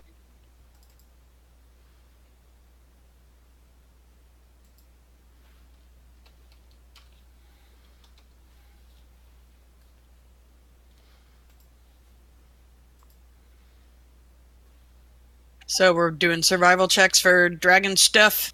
Yep. Anybody wants to spend the time to carve it up? I got most of it. You managed to get some scales off and some chunks of hide.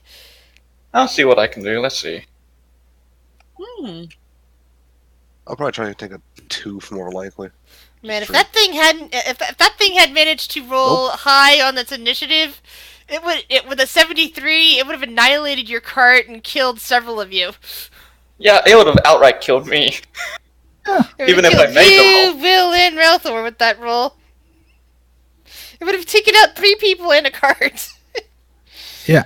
Yeah. Yeah, Shiori, you managed to get 1 tooth. It is slightly cracked.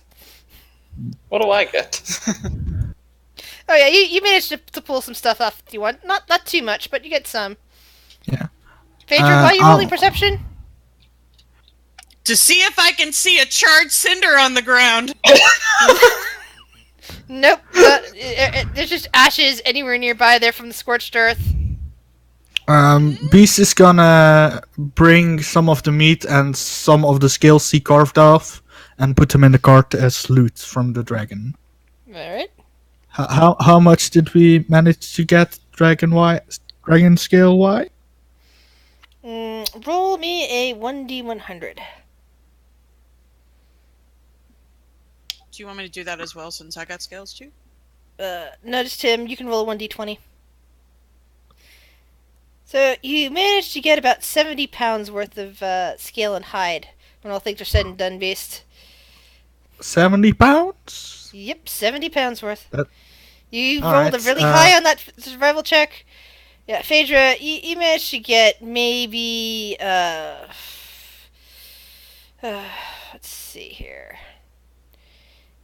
Maybe about 8 pounds worth of scales and hide. Do I add that to personal loot or to party loot? Given that you probably don't want to be carrying around 70 pounds by yourself, you probably want to put that in party loot. Yeah, I'm gonna open the bag. Yeah. Please note that it's in there because I'm going. I'm doing it right now. You said 70. Yep, 70 for him and only 8 for you. I'm gonna throw mine in there too. Which would be a total of 78. Hey, I did math right. We both did, pal. We both did. Mm-hmm. I was told there'd be no math. You killed a By the way, young dragon in less than 2 rounds. Mm-hmm. Yes. but so Phaedra, when she opens up the bag of holding, like she kind of looks in, she's like, you've got like a 5-foot sharpening wheel still in here, right? Oh yeah. Just to remind you. Can I? I mean, we aren't at the guild because I would have put that in my room. No, I know. I'm just letting you know that it's still here. Yeah, it's fine. I'll use it later to like sharpen my. We should look for its home though. We went through all this trouble. Damn right we should. Sure. Sure, why not? Be told never hurt anyone. Valthor looks dejectedly at his empty flask and looks around and says, "Do we even know where dragons live?" Caves, most likely. Cave or den? I would have to guess. The mountain is near, maybe there. Yeah, probably near the mountains. Does the dragon happen to have a roadmap on him? No. I live here. If found, please return. It's actually a pet dragon, and there's a bigger dragon. Yeah. I don't know. I'm trying to check that we had to find a lair. Yeah. What do we need to roll to see if we can find its lair, Grizz? If we can at all. Roll Arcana checks to determine red dragon things. Let's see. Who would actually know this sort of thing? Phaedra might. She's fought a red dragon before. Bjorn might. Because he's smart. Ralthor doesn't know. Will has never... I don't think Will's ever seen a dragon before. Shuri and Beast. Yeah, so basically Phaedra. Arcana, or will you allow survival? Because not -1. Alright, Chris, I'll how allow stinky is survival. Bjorn will do an Arcana check as well, just to check. Ooh. Ugh. Oh yeah. They're both smart at this. With our powers combined, we can has dragon. Yeah, so both of you understand a bit about red dragons. For several of you have actually, encountered Phaedra has actually killed a red dragon before, and while some of you did meet a red dragon, you didn't realize it otherwise at the time. I don't know if Viren did or not. I forget, because you had so many wind stars. No, Bjorn doesn't know about that one. Yeah. So, yes. But, of course, that one was a special case and didn't act like regular red dragons. But normally, you guys understand. The two of you understand that red dragons typically make their homes in warm, really hot places. Like there's a volcano, kind of a volcano-ish type thing nearby, and most likely the red dragon has moved in there since supposedly this red dragon is new to the area. Knowing that as well, you kind of gather that if you did somehow manage to locate exactly where its lair is there probably isn't too much in there yet, since it's supposedly new to the region. Oh. Well, it's no longer new. It's not good. Might be a folly adventure. Weird question. We have a bag of colding, right? Yes, you do. No, we have a bag of holding. Oh, that's colding right. Isn't out of the abyss. That's right. Just somebody had a bag of colding, and it wasn't. We actually had one in this with some of you guys, and it's like, oh yeah, it's the other game. How much? The alternate Saturday game. How much would Beast know about the worth of dragon parts? Being a thief guild for being what he does for a living, he'd probably know some good stuff about it, and also realize that unless he starts, preserving the meat that he took, it's gonna go rancid within a couple of days. The hide probably also needs to be tanned pretty quickly. The teeth and like loose scales might keep for longer, but yeah, the hide and the meat, yeah, that's gonna spoil soon. Yeah, let's just put all of that in a bag of colding. You don't have a bag of colding. I just said that. I thought Phaedra had one. Alternate Saturday game. Oh. Alternate Saturday game. Alternate Saturday game. Oh. I mean, in that case, I guess we're gonna have a dragon meat feast tomorrow. I mean, we can't go back because that would be. No. We've got to keep going. Yeah. Phaedra will pull out some. Agreed. Phaedra will pull out from her mess kit. I imagine she has some salt, and so she'll put it on the dragon meat and just try to preserve some. How much salt do you have? Good. Whatever's in the mess kit. So I'd say you'd probably be able to preserve maybe 3 or 4 steaks. I have a mess kit too, so that would be 6 to 8 steaks. I also have a mess kit, to be fair. So so each of you roll a 1d6 if you if you have a mess kit.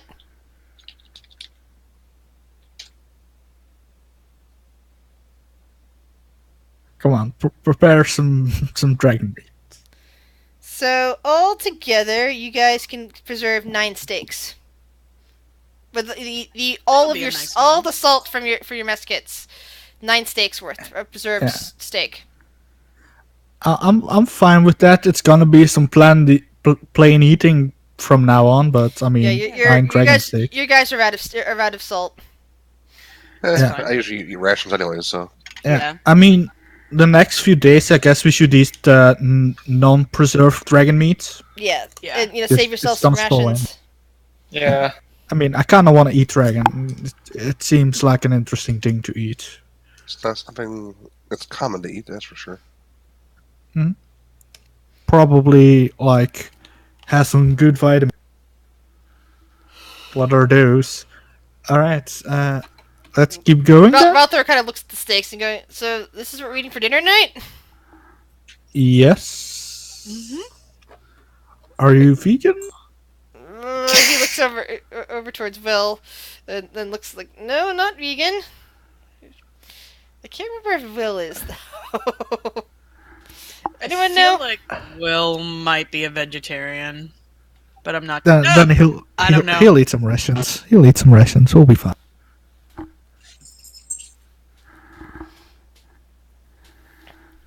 Anyway, I'm gonna the dragon, I'm gonna say for the next 2 days, which actually is probably gonna be the next 1 day. Next 2 days of adventuring, you'll be able to just eat dragon meat unless you have a reaction to it. So for this evening's feast with dragon meat, everybody roll me a Constitution saving throw. Oh, why? Come on, it's just dragon meat. That's not bad. It's delicious. Always have fun with cottages and saves. I mean, if Fern doesn't like it, more meat for Beast, you know. So yeah, both Valthor and Viren discover that the red dragon meat does not agree with them.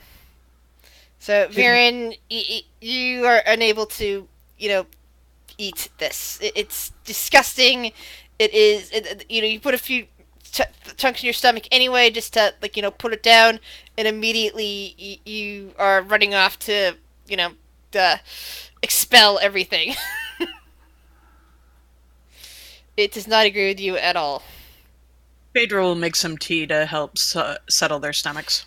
On the other hand, Phaedra, this is delicious. Even without the salt, amazing. Even without the salt on the steak, it is just delicious. Shuri, it's okay. Beast, dragon, interesting. It's better than the probably rabbits and such that I had to hunt while I was on here. I like it. Phaedra kind of lowers her head and just thinks of Cinder, and she gets a little sad. I think she would have liked this, but it might have been a little cannibalistic for her to eat it, but she might have liked it. Cinder. Yeah, I don't know if I'll get her back. I don't know how this works. Put her ashes in a bowl or something. Maybe Clara can do something. You have no way of knowing if that's her ashes or just the backdrop of the ground. She'll still grab whatever she can of her. What do you have to keep the ashes in? Oh, I have a vial with me now. I have apparently whatever my salt was in, so she'll put it in there. Okay. So I have a bag of dragon ash ?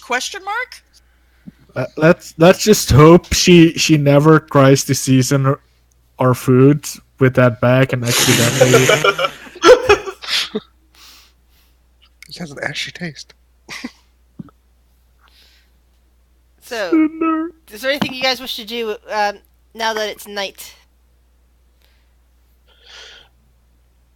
Rest and recover. Yeah, rest and recover from the easy dragon food. The 3rd degree burns. Yeah, that too. I mean, there's not much to recover for me. Yeah, that's good. Good for you. Less damage. Yeah, it's not like it almost inflicted 3 people. Oh. Oh my. It wouldn't have killed me. It would have just knocked me down. Yeah, true. Because it's 56 HP. Thank God for Shield Master. Yeah, that's good. Fuck. Thank God for being a barbarian.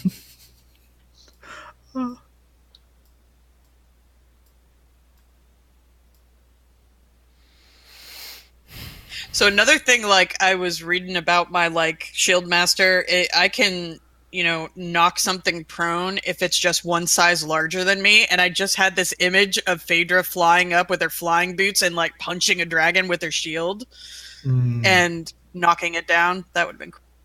Yeah, that'd have been funny. Probably wouldn't have happened, but in my mind, it's cool. Oh, guys, maybe we get lucky and hit Gontal Grim, and that way we can sell the things we just got. Because they might not let. The scale should be fine. Yeah.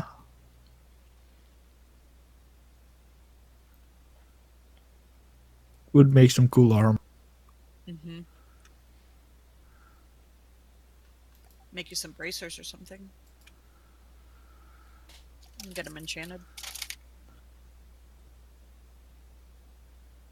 Yeah, that would be interesting.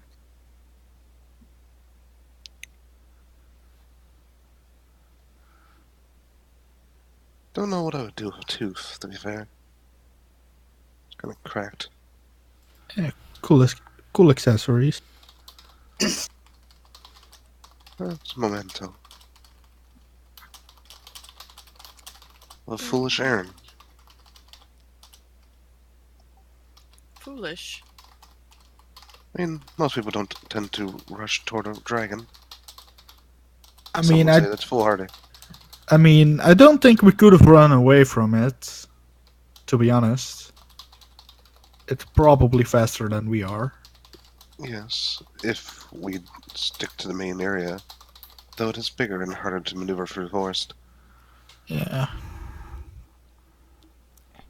Well, now this path will be safer for everybody going through. Yeah. Maybe there was a reward for killing the dragon. Who knows? We'll see when we get back to water. Neverwinter, I mean. Neverwinter. Yeah, that. Could also be in Gauntlegrim too. That might have been because it's pretty close to them. Mm-hmm. Yeah. Who knows? Should we then maybe take? I mean, the tooth is sentimental. The hide and the scales we're trying to sell. Should we take something else as proof, just in case? Yeah, let's chop off its head and take that with us as well. Okay. I mean, what's left of it after Viren? Alright, it's pretty big, and would be pretty heavy. Although you do have a cart, so you might be able to mount it on your cart. Not cart, sorry, wagon. You might be able to mount it on your wagon if you wanted to. We're gonna put it in the wagon, and I'm just gonna walk on the side if that's possible. So what you're gonna need to do is you're going to need to roll a survival check and an attack. I will aid in this. So you get advantage. Should I take the hit or should you, Shiori? Don't matter. I mean, Fedora. Yeah, I'll survival? Oh, I can. I have a +5. No, 4. You go. It's higher. Yeah, I got +4. I mean, how hard can it be to just strike at its neck? Oh yeah, that's right. I have advantage. That's better. I mean, best weapon to chop off on the head is an axe. You know, that's history. Ooh. If that works, would frostbite help preserve it at all by making it like super icy? Not really for something that size. I mean, if you were trying to do it like on a on a claw, like a finger or something like that, I'd say yeah. But this is for a large head, so yeah. That's cool. Beast, thankfully, is very strong and is able to lug that head over and drop it in the cart. You now have a red dragon head in your cart, or your wagon, in your wagon. Congratulations. Beautiful bounty. Oh, if we can, we should take its skull and hang it in our tavern. That would be cool. Well, if you don't find some way of getting the flesh and stuff off of this, it's going to be smelling up pretty quickly in a few days. Yeah, and it'll rot off. Yeah. You can also boil it off. Yeah, we'll be fine. Let's go on forward after we take a long rest because we need to heal like hell. Yeah, that's a thing. So you got your long rest in. It is now the 21st of High Sun. And you're on the road to Gauntlegrim. Woo! Well, since we cut off a few times, it wouldn't be bad to stop there real quick. Yeah. Let me see if I can find the description of it in this book real quick.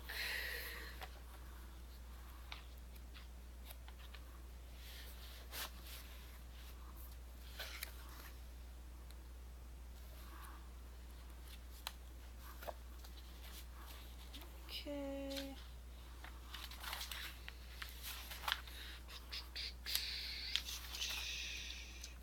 Yeah, sometimes these books are not set up as logically as one might like.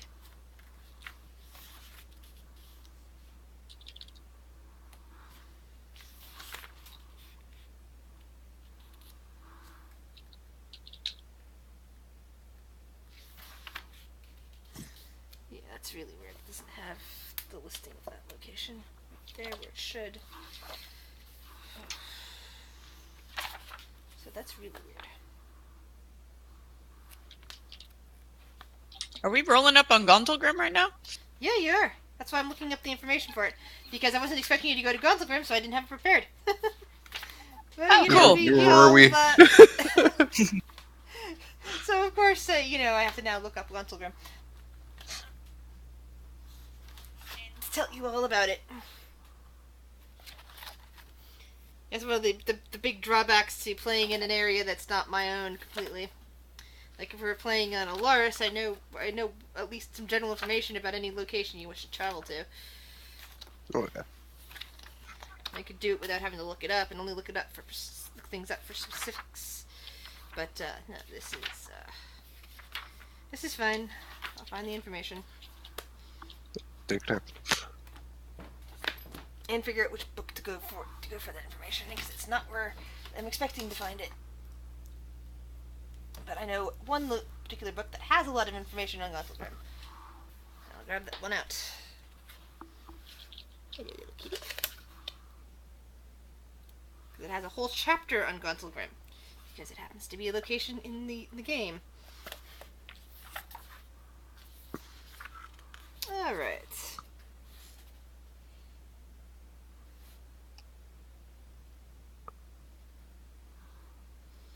Alright, so you guys roll up the next day, the 21st of High Sun, on the entrance to the spectacular subterranean city of Gauntlgrim. At least this is the entrance above ground. Here you see standing before the gates to the underground, several dwarven warriors resplendent in their well-crafted armor. They see your wagon coming and stand to attention. Ah, travelers! What business do you have in our city today? Merely passing through. Well, nobody just passes Stopping by through to see unless a you're friend. heading into the Underdark. Are you heading into the Underdark? No. No, we're on our way to Morgar's Mound, and just going... Yes, we've heard a lot about that lately. Occasionally, bands of travelers have shown up here, but you're the first one with a cart. What's that you got there in the back? That looks like a... Is that a dragon? Is that a dragon? Yeah, we had some fun yesterday. We were wondering if maybe we could sell some stuff as well while we're here, because it's kind of bogging the car down. You guys must be some adventurers if you can take on a dragon like that and act like it's nothing. Yeah. Well, not really anything. I mean, a couple of us almost died. It's fine. Yeah, Valthor was about to say we almost died, and then you beat him to it. He survived. Would you guys happen to know if there was someone who would be willing to offer us a reward for killing the dragon? Well, Maybe this is the worst way of doing it, but... Well, I imagine, there's various, folks inside who'd be quite happy to hear that you kill a dragon and might, be able to do some stuff for you. That's what you're interested in. Possibly. Question. This is probably reaching, but I figured I would ask. Do you know of a dwarf here by the name of Silverbeard? Goes by the last Silverbeard. Family? Might have recently returned back from Neverwinter in the area? I don't know anyone by particular, but yeah, there's some been the occasional dwarf coming back from the south. Neverwinter hasn't been too kind lately to dwarves. No, they haven't. No, they haven't.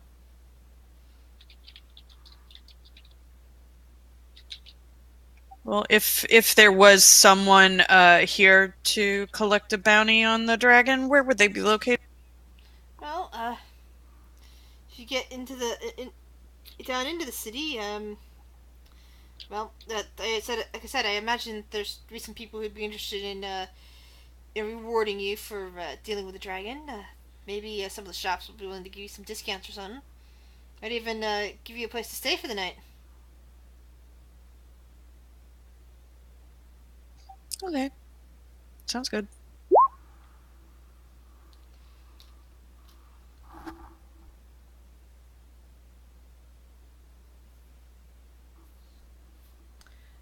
I'll have to spend some time researching that person who whispered me. I have no idea off the top of my head.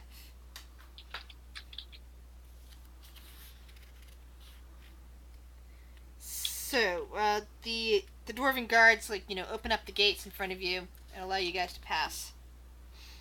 The entrance hall is actually quite large. Going down to the city, it looks like you could probably get a whole army of dwarves marching here side by side without much problem. So, it's no problem at all for your cart.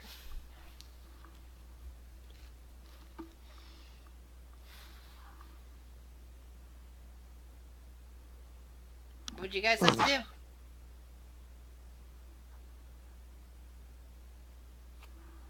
Up to you guys.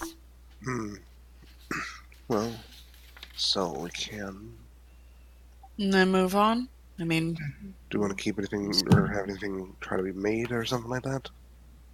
We should get the hides that we have tanned so that it won't get worse, I think. Okay. That's what you said, Grace, right? That we need to have someone tend to the hide so it will stay good. If you want to keep that hide around, not just sell it, you're going to need to get it tended to really quick or it's going to start decomposing.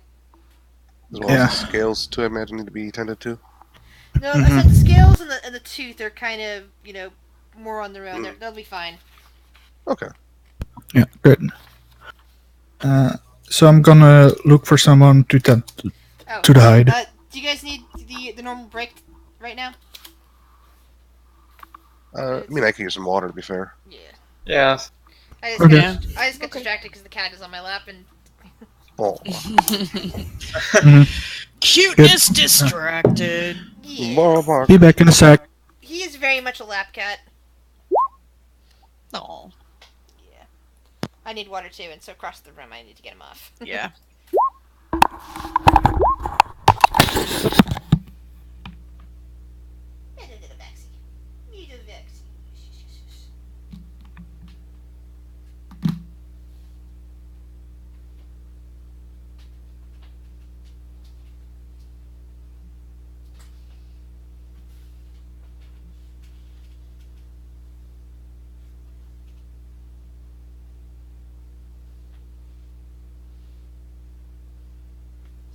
Be the most comfortable spot. You're sliding off my lap. Aw, sneeze.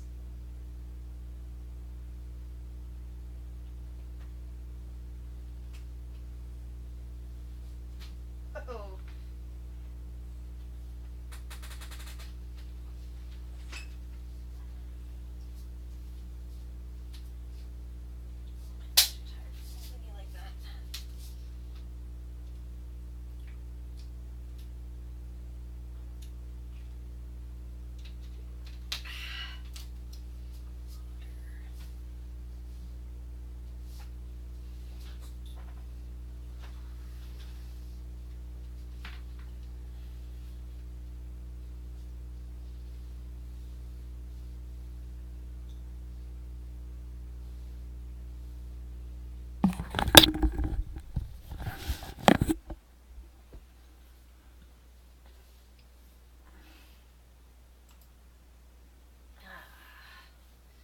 Sweet, sweet cat.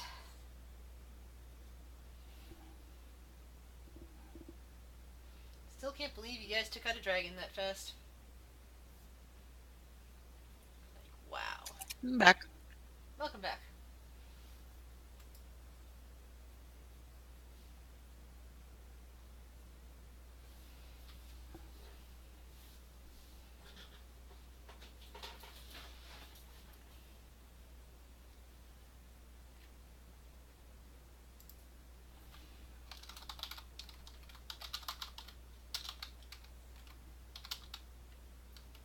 I'm back. Welcome back.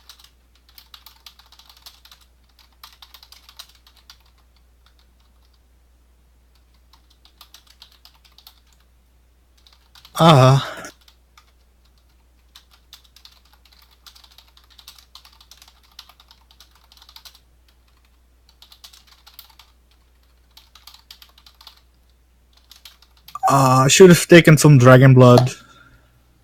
Too late. Yeah. I was thinking about it, but then I was like, Beast probably doesn't know that. It's fine. We'll probably... Also, you probably didn't have anything to put it in either.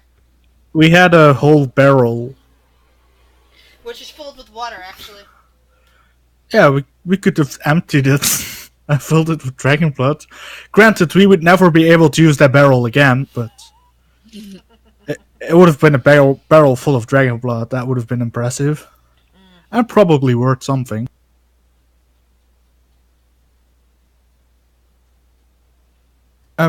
Don't we have some dragon steak that we didn't preserve but is still good?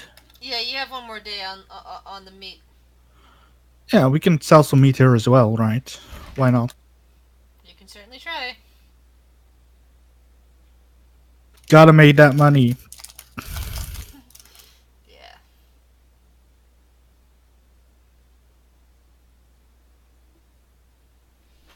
Gotta make some money back. Back. Welcome back.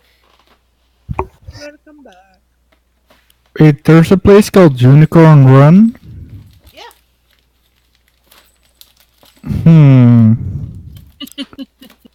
What? I just have an image in my mind. You and your images.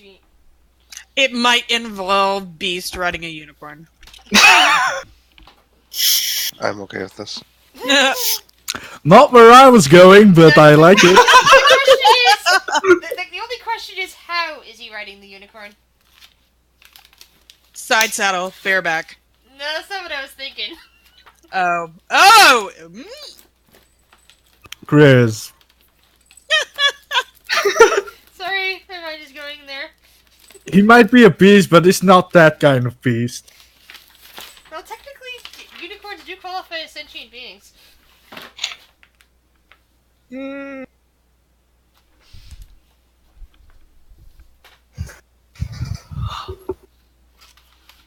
sapient beings, if you wish to use that definition. Would it be possible to tame an owl bear? Yes. Is it possible I need to find my... to tame an owlbear? That is debatable, but it is entirely possible to tame an owlbear. Yes. I need to go find one.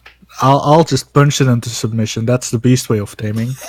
Doesn't mean that's gonna work. Like me, damn it! It's going to learn to fear me. If it's good, I'm giving it a treat. If it's bad, it's gonna get punched in the face. You know, that's the beast way. Wow. You know, hey, it's a wild beast. If it was a nice puppy, I don't beat normal animals, but this thing will eat me if it doesn't learn to respect me. So, you know. Because you're hurting it, probably. Not if it knows that I can beat it first. I'm gonna show it that I'm the alpha beast monster, and it's going to respect me. That's the beast way. You'll probably run away the first chance it gets. Nah. I'm a barbarian. I'll get faster, so it learns that it can't run away as well. E. And welcome back to the interesting discussion we're having. Fair.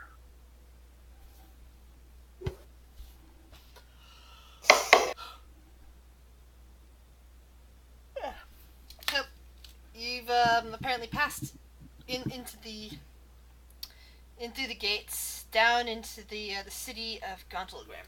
I don't know if there's a map here that I can actually describe anything to. At least not in this book. But yeah, Gontalgram is it's a nice city. I was looking at this page. It's carved out of living rock, which as you can easily see, and you can see halls and passages as you're passing through with your cart. They're large, wide enough for some of the largest, ancient dragons to walk through. Which means your cart is looking tiny even in there. It's it's pretty large, and you actually have several guards that actually come following you just to say, no, we're not gonna let you get lost in here. We're gonna take you in and bring you down into the one of our more central locations that has shops and other things you might like. Oh, thank you. Yeah, this city is clearly fairly old, still being built out. And as you get taken into a large metal structure that starts to move after a few levers are pulled, moving downward, which I think Valthor and Will are probably a bit surprised at this. I don't know about the rest of you.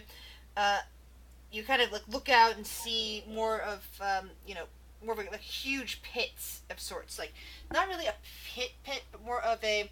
You can see the city sprawling out in front of you from here. You can't actually get to a lot of places from here necessarily. Like you can see distant locations and lights that are drifting around, but you can definitely make out the end point of tunnels along with the city, city places, the equivalent of balconies on like tall towers and whatnot. But these aren't towers. These are just like locations built into the side of the wall where there's like lots of empty space in between that. It is kind of difficult to describe, so sorry. One of the more interesting things you might see, that Phaedra is somewhat familiar with this, but I'm not sure the rest of you are. You see these large, not roads, but like these large upraised like metal sections lashed with wood, where you see the occasional cart rolling by, just under its own power apparently.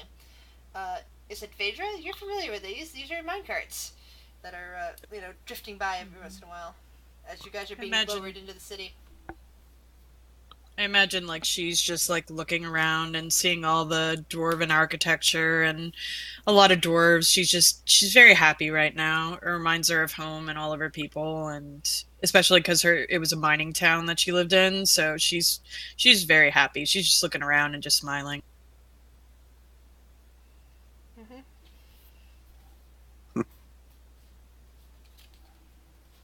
She's just admiring the good works, the nice hard work that went into building this place. Varen's just trying to copy the architect that he sees. It's like, oh, that looks nice. Let me copy that. That cart looks nice.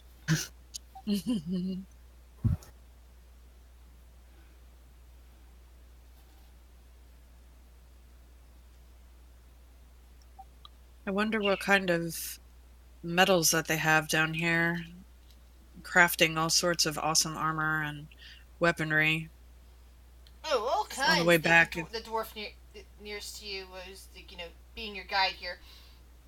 Says, "Oh, there's been all kinds being mined here and there from time to time. Standard irons. There's even gold and platinum. Some of the mines, along with various types of gems.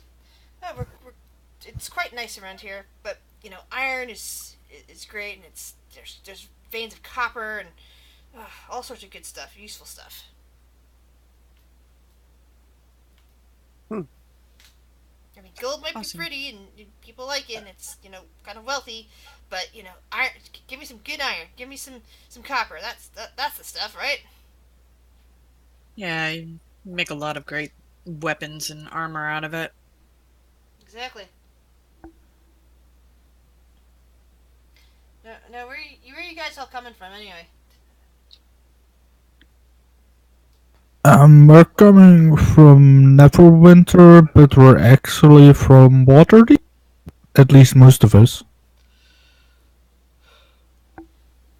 Waterdeep? Never been there. It's far south from here, right? A bit. Yes, a little bit.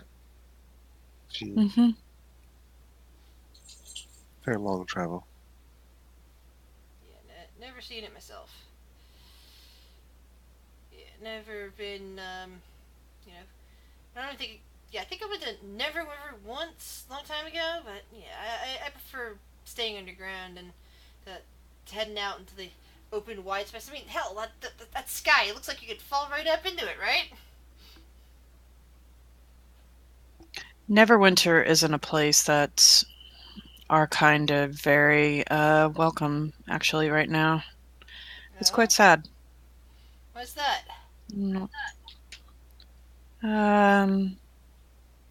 Corrupt rulers. And frankly, just a fair amount of racism for anybody who isn't human. Well, ain't that a shame? Oh well, that's another reason to stay down here. Stay safe, right? Well, we're trying to stop it. No, we're trying to change it. That shouldn't exist in the world. How are you supposed to do that? We're trying to figure that out. Not quite sure. Well, fair enough, fair enough.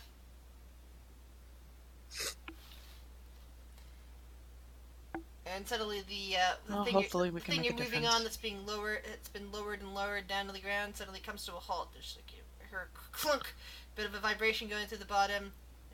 He kind of nods and says, "Yeah, we're here. We're at the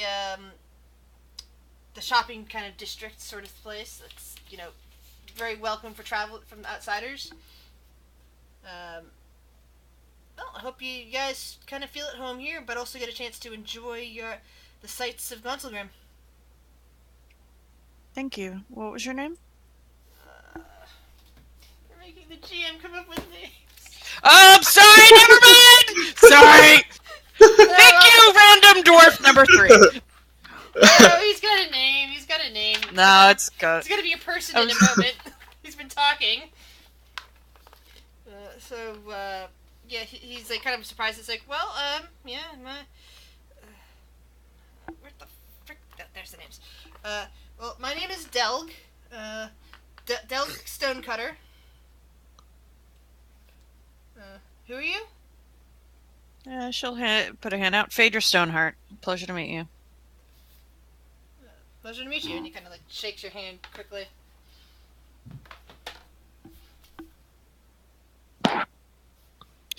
Well, time to sell some dragon bits, huh?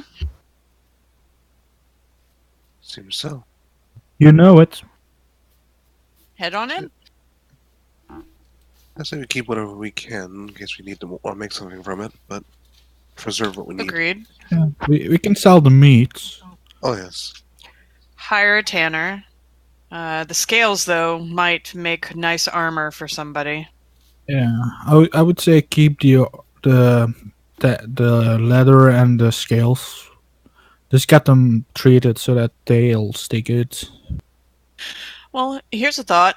If they, maybe y'all have already thought this, but drop something off at a tanner here, go to the Morger's Mound, and maybe by the time we come back through, it will be ready and we can pick it up on the way home. That's not a bad idea. I agree with this. We do need to get like a firm, like, promise / like contracts to make sure, like, nothing against wars, but like I want to make sure this stays with us, not that like some random rich person is gonna walk up and they're gonna be like, "Oh, is that Dragonhide? Let's buy that for a lot of money." I will speak on behalf of dwarves. We may be greedy, but we're very honest people. If you hire our services to do anything, I mean, of course there's going to be evil dwarves out there, but I feel fairly confident if we pay for somebody's services that they will deliver. That's the second time that you've asked about dwarves. Did you have a bad run-in with the dwarf beast? No, I just don't know many dwarves. Okay. The only thing I know is that they're small, very strong, and like jewels. That's about the extent. And drinking. So I don't really have much of an opinion. Very narrow mindset. But I mean, I don't know anything. So, like, I can't be sure to... I understand.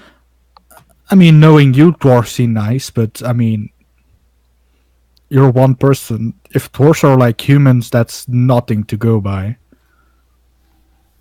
We're very stubborn. race. But I mean, we can always vet them out. If you don't feel comfortable, then we just don't. I trust you, Fedra. If that's what you say, I'll trust you.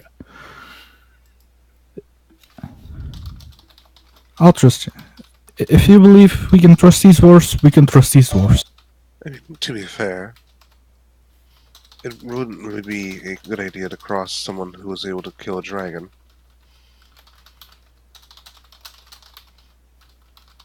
That's true. So, That's true. at least for their own safety, they wouldn't want to cross someone that did that. We wouldn't do anything. Yeah. Like I said, I trust you guys' judgments. I trust you guys' judgments. That being said, I always keep an eye on people, just in case, to kind of get an idea of who they are.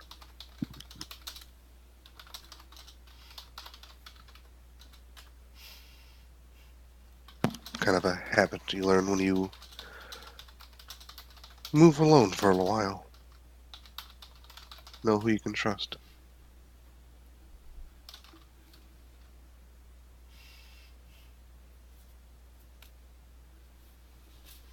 So where would a tanner be? Probably in the trade district. Probably over here. She'll walk over. Investigation check. Perception? Can't we just ask a dwarf? Yeah, can't you just ask? That's what part of the investigation check is about. We can't see any dwarves in a 50-mile radius. Oh my god, people. What dwarf? What's a dwarf? Here, let me try and help you with finding a tanner then. God. Fucking haughty ass weird. Of course! So, Elves knows Gauntlgrim better than while dwarf. Shuri and Phaedra are both kind of lost and almost wandering away from the rest of the party, Viren manages to spot a tannery right away and immediately has gone over to have a conversation with them. And probably is looking around now for the rest of you, like, okay, I'm like, where's Shuri? I get there, I'm like, before I open this, like, so you got, oh, you've got to be. See, Shuri, look over here. Like, you can see, like, the carts all the way up at the top, and, like, the bracing underneath the mountain. It's really quite What? Found a tanner! Oh. Oh, okay. Wrong direction, I suppose. Sorry. Turns around. Oh, it was right here, guys.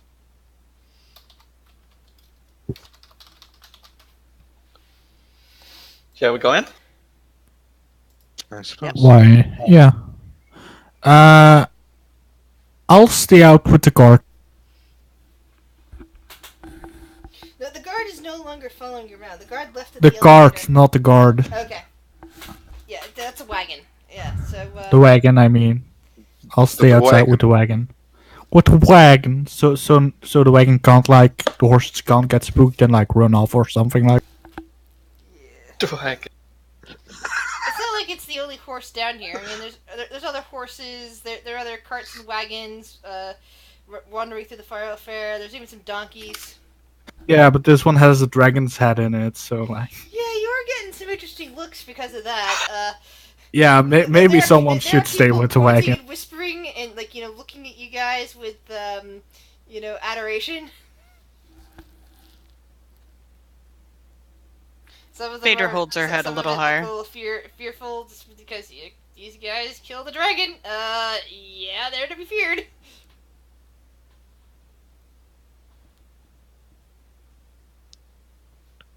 So we had it in pieces staying outside, right? Yeah. Mm-hmm. Okay.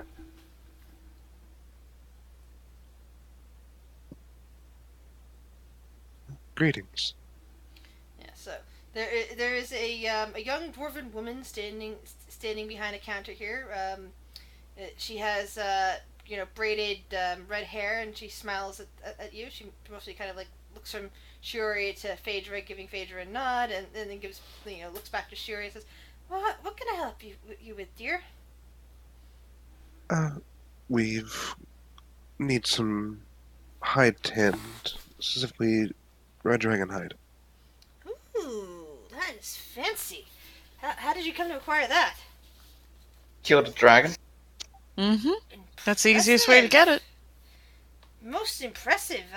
I don't know anybody else who can kill a dragon. Well. How how fresh is it? 1 day. Really? Not even a day. And she starts looking you over and like kind of notes some of the healing injuries you guys have. I mean, your HP might be back up, but technically you are still singed, all of you. Well, the three of the 2 of you plus Beast who's out with the cart. It's like, oh, that explains it. Okay. All right. Well, let's see how much you got. Phaedra opens up the bag of holding. holding. You had this. I forgot we hit one in the bag. Yeah. She pulls out 78 pounds of hide. Now, is that the hide? Do we have 78 pounds of hide and scale? Are they one and the same, or they're different? We have 78 pounds. Hide is covered in scales. You also have individual scales that fell off at some point. Okay. She pulls out the 78 pounds that Beast collected.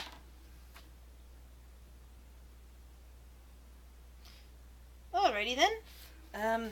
Wow, that is really quite a bit. Whew. A lot of work to be done with that, and you want it all you want it all tanned? Yeah, preserved, so it would better sell later on. And do you wish to put it on consignment here, or are you selling? You're not selling it to me, right? You're just wishing to. Correct. We are just wanting to get it taken care of here. All right. This is the best place to come. So. Oh well, thank you very much. I'm glad you think so. Dwarven wares are best. Best hands. She grins broadly at this. Ah, yes, there are. How much would you say it would cost to make sure that this is properly taken care of? Give me a minute. I will look a few things up and try to gauge just how well taken off these things are. And she starts pulls out a book. They always have books. Starts flipping through a few things and pulls out some sort of magnifying glass of sights, like a monocle, and starts looking over the hide, kind of nodding here and there. Meanwhile, you see that the GM is opening up a book and looking things up. That's the GM secret. The merchant opens a book. DM opens a book. They are one and the same.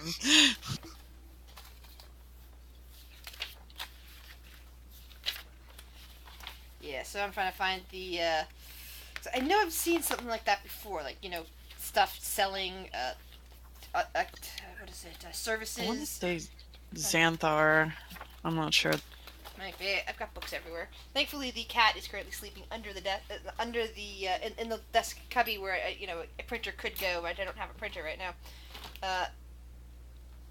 Instead of trying to sleep on top of the D&D books. So yeah, let's see what the DM's guide, PC guide, and now Dungeon Master's tool guide, which is the Xanathar's guide. Downtime revisited. Let's see here.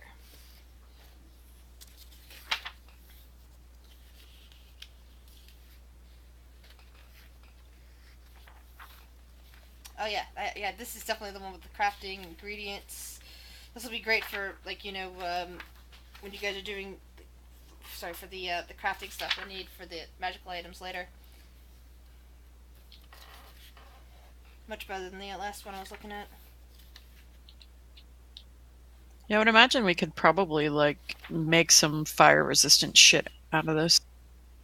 You guys talking in character or out of character? I can talk in character. Yeah, talk in character for a bit while I look this up. I suppose, yes. Might be beneficial. I'm pretty good, and she'll like ting ting ting on her adamantine armor. But this would be really Ralphor. Ralphor and Will. Oh, Ralphor's already resistant. Oop, dogs.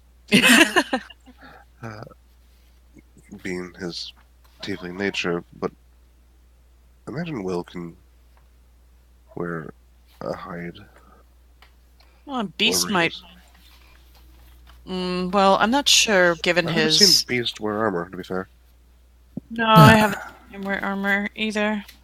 Some cool ornaments, though, from Dragon Scale, I wouldn't mind. Bracers wouldn't be something either. Yeah, bracers, I would imagine, would still allow you to, keep your magics about you that you use. Or I guess animalistic nature. And then we do have some scales left over as well. That might be beneficial for, I don't know. I don't know what we could use for. Yeah.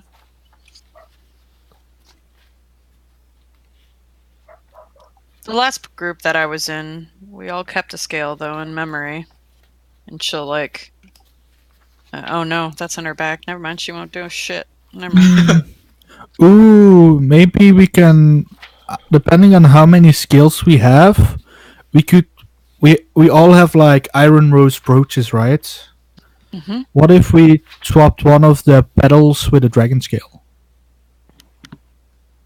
Depending on how big they are. And then if we slay anything else cool, we could incorporate like parts of it in the badge as a sign of like accomplishment. So it's like Girl Scout badges, but it's like dragon scale petals? Yeah. I like it. I do imagine that we could carve out a part of it. The GM will suggest that you find a jeweler to help you do this. But this can wait. We should go...